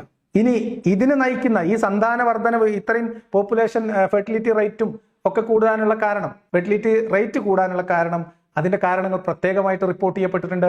അതിൽ വിശദമായിട്ട് ഒരുപാട് കാരണങ്ങൾ, അതിന്റെ സോഷ്യൽ, എക്കണോമിക്കൽ, അതേപോലെ തന്നെ വിദ്യാഭ്യാസപരമായ ഒരുപാട് കാരണങ്ങൾ, വിശ്വാസപരമായ കുറെ കാരണങ്ങളൊക്കെ അതിനകത്ത് പറയുന്നുണ്ട്. അതിലേറ്റവും പ്രധാനപ്പെട്ട ഒരു കാരണം നിങ്ങൾ നോക്കൂ, ഗർഭനിരോധന മാർഗങ്ങൾ പരിഗണിക്കുന്നില്ല. അത് ഇവരുടെ വിശ്വാസവുമായി ബന്ധപ്പെട്ട ഒരു കാര്യമാണ്. അതുകൊണ്ട് 50% മുസ്ലിം സ്ത്രീകളും കുടുംബാസൂത്രണം എന്ന പരിപാടിയിൽ വിശ്വസിക്കുകയോ അവരതിൽ ഭാഗവാക്കാകുകയോ ചെയ്യുന്നില്ല മുസ്ലിം മെജോറിറ്റി പ്രദേശങ്ങളിൽ. അതിനവർക്ക് മതപരമായ ഒരു കാരണമുണ്ട്. മതത്തിൽ സന്താന നിയന്ത്രണം എന്ന് പറയുന്നത് തെറ്റാണ്, ചെയ്യാൻ പാടില്ലാത്ത കാര്യമാണ്. അപ്പൊ എന്തൊക്കെയാണ് പ്രധാനപ്പെട്ട ഇസ്ലാം ലോകത്തെ ഏറ്റവും വേഗത്തിൽ വളരുന്ന മതമാകുന്നതിന്റെ പ്രധാനപ്പെട്ട കാരണങ്ങൾ എന്തൊക്കെയാണ്? പ്രധാനപ്പെട്ട 3 കാരണങ്ങൾ എന്തൊക്കെയാണ്? അബ്ദുള്ള അബ്ബാസിൽ ഇമ്പോസിഷൻ എഴുതേണ്ടി വരും. 1 ഫെർട്ടിലിറ്റി റേറ്റ് ആണ്, 2 ഫെർട്ടിലിറ്റി ഏജിലുള്ള ആളുകളുടെ പോപ്പുലേഷൻ ആണ്, 3-മത്തത് ഈ ഫെർട്ടിലിറ്റി റേറ്റ് ഇങ്ങനെ നിൽക്കാനുള്ള കാരണം വിശ്വാസപരമാണ്. കൂടുതൽ സന്താനോൽപാദനം എന്നത് ഒരു വിശ്വാസിയുടെ ധർമ്മമായി വിശ്വാസികൾ പരിഗണിക്കുന്നു എന്നതുകൊണ്ടാണ്. അതുകൊണ്ട് തന്നെ ഗർഭനിരോധന മാർഗങ്ങളും കുടുംബാസൂത്രണ മാർഗങ്ങളും തെറ്റാണെന്നും അത് ശരിയല്ല, ചെയ്യാൻ പാടില്ല എന്നും വിശ്വസിക്കുന്നതിന്റെ അടിസ്ഥാനത്തിൽ മുസ്ലിം ഭൂരിപക്ഷ പ്രദേശങ്ങളിൽ ഈ സംഭവം നടക്കുന്നില്ല. ഇത്തരം കാരണങ്ങൾ കൊണ്ട് ജനസംഖ്യ പെരുകാൻ എവിടെ പോകണം അബ്ദുള്ള അബ്ബാസിലെ? അല്ല, ഞാൻ ചോദിക്കട്ടെ, ഇത് എവിടുന്നാണ് ഇപ്പൊ നമുക്ക് ഇനി ഇസ്ലാമിലേക്കുള്ള കൺവേർഷനെ കുറിച്ച് ഒട്ടും പരാമർശിക്കുന്നില്ലേ എന്നൊരു സംശയം ഒരു പക്ഷേ നിങ്ങൾക്ക് ഉണ്ടാവാം. കൺവേർഷനെ കുറിച്ച് ആ റിപ്പോർട്ടിൽ പരാമർശിക്കുന്നുണ്ട് സുഹൃത്തുക്കളെ. ആ റിപ്പോർട്ടിൽ കൺവേർഷനെ കുറിച്ച് പരാമർശിക്കുന്ന ഭാഗം നിങ്ങൾക്കിപ്പോ സ്ക്രീനിൽ കാണാം. എന്താണ് ഈ പറയപ്പെടുന്ന കൺവേർഷൻ എന്ന് പറയുന്നത്? ഇവരുടെ പോപ്പുലേഷൻ ഗ്രോത്തിനെ ഏതെങ്കിലും തരത്തിൽ ഒരു സിഗ്നിഫിക്കന്റ് ആയിട്ടുള്ള ഒരു ഇമ്പാക്ട് ഉണ്ടാക്കുന്നേ ഇല്ല എന്നുള്ളതാണ് ആ റിപ്പോർട്ടിൽ വളരെ വ്യക്തമായിട്ട് പറയുന്നത്. എന്ന് മാത്രമല്ല, ഈ കൺവേർഷനുമായി ബന്ധപ്പെട്ട് ഇത്തരം ഒരു പഠനം നടത്തുന്ന സമയത്ത് അവർക്ക് വളരെ തുച്ഛമായിട്ടുള്ള വിവരങ്ങളാണ് കിട്ടുക. അതിന് പ്രധാനപ്പെട്ട കുറെ കാരണങ്ങൾ അവർ പറയുന്നുണ്ട്. ഒന്ന്, അവരുടെ മതം ചോദിക്കുന്നിടത്ത് നിങ്ങൾ മുൻപേത് മതമായിരുന്നു എന്ന് ചോദിക്കുന്നതിലോ പറയുന്നതിലോ ഉള്ള ബുദ്ധിമുട്ടുണ്ട്. മാത്രമല്ല, ഇസ്ലാമിക പ്രദേശങ്ങളിൽ ജീവിക്കുന്ന ആളുകളെ സംബന്ധിച്ച് അവരോട് ആ തരത്തിലുള്ള ചോദ്യം ചോദിക്കുകയോ അല്ലെങ്കിൽ ഇസ്ലാം ഉപേക്ഷിച്ച ആളുകൾക്ക് പല പ്രദേശങ്ങളിലും ഞങ്ങൾ ഇസ്ലാമിൽ നിന്ന് പുറത്തോട്ട് പോവാം, കൺവേർഷൻ എന്ന് പറഞ്ഞാൽ അല്ലെങ്കിൽ സ്വിച്ചിങ് റിലീജിയൻ എന്ന് പറഞ്ഞാൽ ഏതെങ്കിലും ഒരു ഭാഗത്തേക്ക് മാത്രം നടക്കുന്നതല്ലല്ലോ, പല ഭാഗത്തേക്കും നടക്കാം. അപ്പൊ അതുകൊണ്ട് മതം ഉപേക്ഷിക്കുന്ന ആളുകളുടെ കണക്ക്, മതത്തിൽ നിന്ന് പുറത്തു പോകുന്ന ആളുകളുടെ കണക്ക് കിട്ടാൻ പ്രധാനപ്പെട്ട ഇസ്ലാമിക ഭാഗങ്ങളിൽ നിന്ന് വളരെ പ്രയാസമാണ് എന്നുള്ള പ്രശ്നമുണ്ട്. അപ്പൊ അതുകൊണ്ട് ക്രോസ് കൺട്രീസിൽ നിന്ന് കിട്ടുന്ന വളരെ ലിമിറ്റഡ് ആയിട്ടുള്ള ഡാറ്റ വെച്ചിട്ടാണ് കൺവേർഷന്റെ കണക്ക് അവർ അതിനകത്ത് ഉൾപ്പെടുത്തിയിട്ടുള്ളത്. എന്ന് മാത്രമല്ല, ഈ കൺവേർഷന്റെ കണക്ക് ഏതെങ്കിലും തരത്തിൽ, അതിൽ ഞാൻ അവിടെ ഹൈലൈറ്റ് ചെയ്തിട്ടുള്ള ഭാഗം നിങ്ങൾ പ്രത്യേകമായിട്ട് ശ്രദ്ധിക്കുക. ഈ റിപ്പോർട്ട് ഏതെങ്കിലും തരത്തിൽ അതുമായി ബന്ധപ്പെട്ട ഒരു എസ്റ്റിമേറ്റ്, ഈ പോപ്പുലേഷൻ ഗ്രോത്തുമായി ബന്ധപ്പെട്ട് കൺവേർഷൻ അതിന്റെ ഒരു കാരണമായിട്ടോ ഘടകമായിട്ടോ പരിഗണിച്ചിട്ടേ ഇല്ല എന്ന് വെണ്ടക്കാക്ഷരത്തിൽ ആ ഗ്രൂപ്പിൽ തന്നെ അല്ലെങ്കിൽ ആ റിപ്പോർട്ടിൽ തന്നെ എഴുതി വെച്ചത് കാണാത്തതുപോലെ അഭിനയിച്ചുകൊണ്ടാണ് അബ്ദുള്ള അബ്ബാസിൽ ഈ തള്ളും തരികിടയും നടത്തുന്നത്. ഇനി രസകരമായിട്ടുള്ള ഒരു കാര്യം, അതേ റിപ്പോർട്ടിന്റെ മറ്റൊരു ഭാഗത്ത് നിങ്ങൾക്ക് കാണാൻ പറ്റും. കൺവേർഷൻ എന്ന് പറയുന്നത് വളരെ ലെസ് ഇമ്പാക്റ്റ് ആണ് ഉള്ളത്. കാരണം ഏകദേശം ഇസ്ലാമിലേക്ക് വരുന്ന അത്രയും ആളുകൾ തന്നെയാണ് ഇസ്ലാമിൽ നിന്ന് പുറത്തു പോകുന്നുണ്ട്. ഇനി അതിൽ തന്നെ നിങ്ങൾ ഏരിയ തിരിച്ച്, റീജൻ തിരിച്ചിട്ടുള്ള ഇസ്ലാമിലേക്ക് കൺവേർട്ട് ചെയ്ത് വരുന്ന ആളുകളുടെയും പോകുന്ന ആളുകളുടെയും ഒരു ഗ്രാഫ് നിങ്ങളൊന്ന് പരിശോധിച്ച് നോക്കൂ. അതിൽ ഏറ്റവും പ്രധാനമായിട്ട് മതപരമായിട്ട് അങ്ങോട്ടും ഇങ്ങോട്ടും പോകുന്നതിൽ പ്രയാസങ്ങളുള്ള സ്ഥലങ്ങളിൽ മതത്തിൽ നിന്ന് പുറത്തു പോകുന്ന ആളുകളുടെ എണ്ണം കുറവായിട്ട് നമുക്ക് കാണാൻ പറ്റും. അതേസമയത്ത് ഇവർ പറയുന്ന യൂറോപ്പ്, അമേരിക്ക, നോർത്ത് അമേരിക്ക എന്നൊക്കെ പറയുന്ന പ്രദേശങ്ങളിൽ ഇസ്ലാമിലേക്ക് കൺവേർട്ട് ചെയ്തു വരുന്ന ആളുകളുടെ എണ്ണവും ഇസ്ലാമിൽ നിന്ന് പുറത്തു പോകുന്ന ആളുകളുടെ എണ്ണവും നിങ്ങളൊന്ന് പരിശോധിച്ച് നോക്കൂ. എല്ലായിടത്തും യൂറോപ്പിലൊക്കെ അത് ഭയങ്കരമായിട്ട് കൂടുതലായിട്ടാണ് കാണാൻ കഴിയുന്നത്. അപ്പൊ ഇസ്ലാമിൽ നിന്ന് പുറത്തു വരുന്ന ആളുകൾ, കാരണം അവിടെയൊക്കെ ആവുമ്പം അവർക്ക് പുറത്തു പോകുമെങ്കിൽ പുറത്തു പോകുന്നു എന്ന് പറയാനുള്ള സ്വാതന്ത്ര്യം ഉള്ളതുകൊണ്ടാണ് ആ കണക്ക് കിട്ടുന്നത്. അല്ലാത്തടത്ത് ആ കണക്ക് കിട്ടുകയില്ല എന്നുള്ളതാണ് പ്രശ്നം. എന്ന് മാത്രമല്ല, ഈ ഒരു റിപ്പോർട്ടിൽ കൺവേർഷൻ എന്ന് പറയുന്നത് പോപ്പുലേഷൻ ഗ്രോത്തിലെ ഒരു ഘടകമായിട്ട് പരിഗണിച്ചിട്ടേ ഇല്ല എന്നും അത് ഏതെങ്കിലും തരത്തിൽ ഒരു ഇമ്പാക്ട് ഉണ്ടാക്കുന്ന ഘടകമല്ല എന്നും വെണ്ടക്കാക്ഷരത്തിൽ എഴുതി വെച്ച ഒരു റിപ്പോർട്ടിൽ നിന്ന് ഒരു പിക്ചർ അടർത്തിയെടുത്തുകൊണ്ട് പ്യൂ റിസർച്ച് സെന്ററിന്റെ പഠനപ്രകാരം ലോകത്തെ ഏറ്റവും കൂടുതൽ വേഗത്തിൽ വളരുന്ന മതം ഇസ്ലാമാണെന്നും ആ വളർച്ചയുടെ കാരണം ഇസ്ലാമിലേക്ക് ആളുകൾ ഇങ്ങനെ ഒഴുകി ഒഴുകി വരുന്നത് കൊണ്ടാണ് എന്ന് കണക്കുകൾ സൂചിപ്പിക്കുന്നു എന്ന ശുദ്ധമായ കളവ്, വളരെ വ്യക്തവും കൃത്യവുമായ തയ്യാറെടുപ്പോടുകൂടി ആളുകളെ തെറ്റിദ്ധരിപ്പിക്കാൻ മനഃപൂർവ്വം പറഞ്ഞിരിക്കുകയാണ് ഈ ഒരു പ്രസന്റേഷനിലൂടെ അബ്ദുള്ള അബ്ബാസിൽ ചെയ്തത്.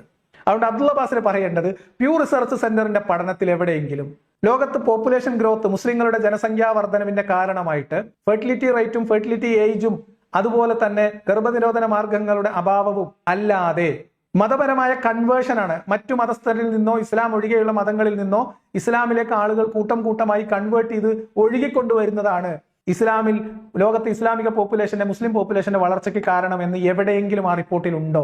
ഉണ്ടെങ്കിൽ അത് കാണിച്ചു തരണം.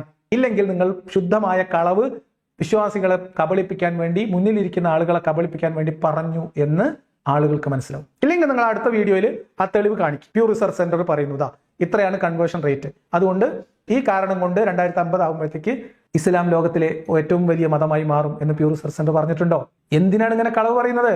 എന്തിനാ കളവ് പറയുന്നത്? ഈ കഴിഞ്ഞ റമദാനിൽ മാത്രം എത്രയധികം ആളുകളാണ് ഇസ്ലാമിന്റെ സത്യപ്രകാശത്തിലേക്ക് കടന്നു വന്നിട്ടുള്ളത്. കേവലം ഏതെങ്കിലും ചില ആളുകൾ മാത്രമല്ല, ലോക പ്രശസ്തരായ MMA ചാമ്പ്യൻഷിപ്പ് നേടിയ ആളുകൾ മുതൽ, അതുപോലെ തന്നെ പോപ്പ് ഗായകന്മാർ മുതൽ, അതുപോലെ തന്നെ ശാസ്ത്രജ്ഞന്മാരും അതുപോലെ തന്നെ ആക്ടിവിസ്റ്റുകളും അടങ്ങുന്ന ഈ ലോകത്തുള്ള എല്ലാ തുറകളിലുമുള്ള ആളുകൾ അവർ ഇസ്ലാമിന്റെ സത്യപ്രകാശത്തിലേക്ക് കടന്നു വരികയും ഷഹാദത്ത് ചൊല്ലിക്കൊണ്ട് ഇസ്ലാം സ്വീകരിക്കുകയും ചെയ്യുന്ന ഒരു കാഴ്ച നമ്മൾ കാണുകയാണ്. ഏത് സന്ദർഭത്തിൽ? ലോകം മുഴുവനും ഇസ്ലാമിനെ വിമർശിക്കാൻ വേണ്ടി ഏറ്റവും കൂടുതൽ ഇസ്ലാമിനെ വിമർശിക്കപ്പെടുന്ന ഒരു സന്ദർഭത്തിലാണ് ഇത് എന്ന് നമ്മൾ മനസ്സിലാക്കേണ്ടതുണ്ട്. ഇതാണ് അടുത്തതാണ്. ലോകത്തിലേക്ക് ഈ റമദാനിൽ പോലും ആരെങ്കിലൊക്കെ കടന്നു വന്നിട്ടുണ്ടാവും, സ്വാഭാവികം. ഹിന്ദു മതത്തിലേക്കും ആളുകൾ ചേരുന്നുണ്ട്, ക്രിസ്ത്യാനിറ്റിയിലേക്ക് ആളുകൾ പോകുന്നുണ്ട്. നമ്മളെ പള്ളികളിൽ മൂല്യമാരായിരുന്നവര് പിന്നെ പാതിരിമാരായ കഥയില്ലേ? അതുകൊണ്ട് റിലീജിയസ് സ്വിച്ചിങ് എന്ന് പറയുന്ന സംഭവം ലോകത്ത് പല ഭാഗത്തും നടക്കുന്നുണ്ട്. അത് ചിലപ്പോൾ താരതമ്യേന ഇസ്ലാമിലേക്ക് കുറച്ച് അധികമായിരിക്കാം. ക്രിസ്ത്യാനിറ്റിയും ഇസ്ലാമും കമ്പയർ ചെയ്യുന്ന സമയത്ത് ഇസ്ലാമിലേക്ക് വരുന്നവരും ഇസ്ലാമിൽ നിന്ന് പോകുന്നവരും, അല്ലെങ്കിൽ ക്രിസ്ത്യാനിറ്റിയിലേക്ക് വരുന്നവരും ക്രിസ്ത്യാനിറ്റിയിൽ നിന്ന് പോകുന്നവരും ഒക്കെ ആയിട്ട് തമ്മിൽ കാര്യമായ വ്യത്യാസം ഇല്ല. പിന്നെ എന്തുകൊണ്ടാണ് ക്രിസ്ത്യൻ കമ്മ്യൂണിറ്റിയിൽ നിന്ന് പോപ്പുലേഷൻ ഗ്രോത്ത് അല്ലെങ്കിൽ ജനസംഖ്യയേക്കാൾ മുന്നിലേക്ക് മുസ്ലിം ജനസംഖ്യ പോകുന്നതെന്ന് ചോദിച്ചാൽ അത് നേരത്തെ പറഞ്ഞ കാരണങ്ങളാണ്. രണ്ടാമത്, ക്രിസ്തു മതത്തിൽ നിന്ന് ഒരുപാട് പേര് നിരീശ്വരവാദത്തിലേക്കോ അല്ലെങ്കിൽ മതം അവര് എന്താ പറയാ മതരഹിതരായ ജീവിതത്തിലേക്കൊക്കെ കടക്കുന്നു. മതം പിന്നെ പറയാൻ താല്പര്യമില്ലാത്തവരായിട്ട് മാറുന്നു എന്ന കാരണങ്ങളൊക്കെ ഉണ്ട്. അപ്പൊ ഇവർ പറയുന്നത് ഇസ്ലാമിലേക്ക് ആളുകൾ ഇങ്ങനെ കൂട്ടം കൂട്ടമായിട്ട് ഒഴുകി വരുന്നു. ലോക പ്രശസ്തരായിട്ടുള്ള ആളുകൾ ആരെങ്കിലും ഊപ്പൊന്നുമല്ല, ഏറ്റവും പ്രശസ്തരും പ്രഗത്ഭരുമായിട്ടുള്ള കുറെ പേര് ലോകത്തിന്റെ നാനാ ഭാഗത്തു നിന്നും ഇസ്ലാമിലേക്ക് ഒഴുകുന്നു എന്നാണ്. എന്നിട്ട് നമ്മൾ സാധാരണഗതിയിൽ പറയുമല്ലോ, ഇപ്പൊ ഇസ്ലാമൊക്കെ എന്തെങ്കിലുമൊക്കെ സ്ഥാനമാനങ്ങളും സമ്പത്തും മോഹിച്ചുകൊണ്ടാണ് ഇസ്ലാമിലേക്ക് വരുന്നത് എന്ന് വിമർശകർക്ക് ഒരു വാദമുണ്ട്. എന്നാൽ അങ്ങനെയൊന്നുമല്ല, അവർ ഇസ്ലാമിന്റെ സത്യം മനസ്സിലാക്കിയിട്ട് ഇസ്ലാമിലേക്ക് വരുന്നവരാണ് എന്നാണ്. 3 കളവുകളാണ് അല്ലെങ്കിൽ 3 തരികിടകളാണ് ഇതിൽ അദ്ദേഹം കാണിച്ചത്. ഒന്ന് വളരെ ഒരു ചെറിയ മൈനർ ആയിട്ടുള്ള തരികിടയാണ് ആ മാധ്യമങ്ങളിൽ വരുന്ന വാർത്ത. അത് ഒരു എന്താ പറയാ കോണ്ടെക്സ്റ്റ് മനസ്സിലാക്കാത്തത് കൊണ്ടല്ല, തെറ്റിദ്ധരിപ്പിച്ച് വികാരം ഇളക്കി വിട്ട് ഇരവാദം മുഴക്കാനുള്ള ഒരു ശ്രമം. രണ്ടാമത്തത് ഭീകരമായ ഒരു തള്ള്. അത് കഴിഞ്ഞിട്ട് ആ തള്ളിനെ സ്ഥാപിക്കാൻ വേണ്ടിയിട്ടുള്ള തരികിടയാണ് പ്യൂർ റിസർച്ച് സെന്ററിന്റെ പഠനം എന്ന രീതിയിൽ അവതരിപ്പിച്ചത്. മൂന്നാമത്തെ ഒരു തള്ളും കൂടിയും ഉണ്ട്, തരികിടയും കൂടി ഉണ്ട്. അതിലേക്ക് നമ്മൾ വരാം. അതിനു മുൻപ് ഇദ്ദേഹം ഒന്നുകൂടി ആ ഭാഗം ഒന്ന് പറയട്ടെ. അതായത് ഇസ്ലാമിലേക്ക് ആളുകൾ ഇങ്ങനെ കടന്നു വരുന്നുണ്ട്, അതൊക്കെ വളരെ പ്രശസ്തരും പ്രഗത്ഭരുമാണ്, അത് നാട്ടുകാർ മൊത്തം അറിയുന്നുണ്ട്, അത് ശരിയാണ്. അത് ഏതെങ്കിലും തരത്തിൽ ലോകത്തുള്ള എല്ലാ ആൾക്കാരും ഇസ്ലാമിലേക്ക് ഇങ്ങനെ ഒഴുകിക്കൊണ്ടിരിക്കുകയാണെന്നുള്ള വാദമല്ലേ പറയുന്നത്. ഇസ്ലാമിലേക്ക് പലരും കടന്നു വരുന്നുണ്ട്, അത് പബ്ലിസിറ്റി കിട്ടുന്നുണ്ട്, അത് വാർത്താ മാധ്യമങ്ങളിൽ ഇടം പിടിക്കുന്നുണ്ട്, അത് നന്നായിട്ട് മാർക്കറ്റ് ചെയ്യപ്പെടുന്നുണ്ട്, അതൊക്കെ ശരിയാണ്. എന്താണ് അതിന്റെ ഗുട്ടൻസ്?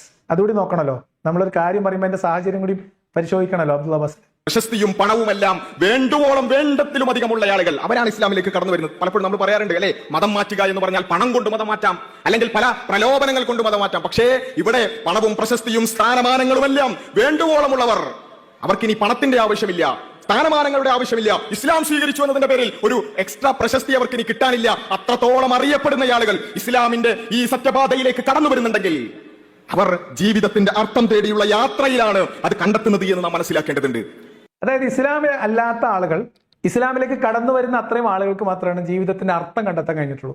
ബാക്കിയുള്ളവർക്കൊന്നും ജീവിതത്തിന്റെ അർത്ഥം കിട്ടാതെ ഉഴലുകയാണ് സുഹൃത്തുക്കളെ, ഉഴലുകയാണ്. എന്താണ് പ്രശ്നം? ഇതിനെ നമുക്കൊന്ന് താരതമ്യം ചെയ്യണമല്ലോ. ലോകത്ത് പ്രശസ്തരായിട്ടുള്ള പല ആളുകൾ ഇസ്ലാമിലേക്ക് പോയിട്ടുണ്ട്.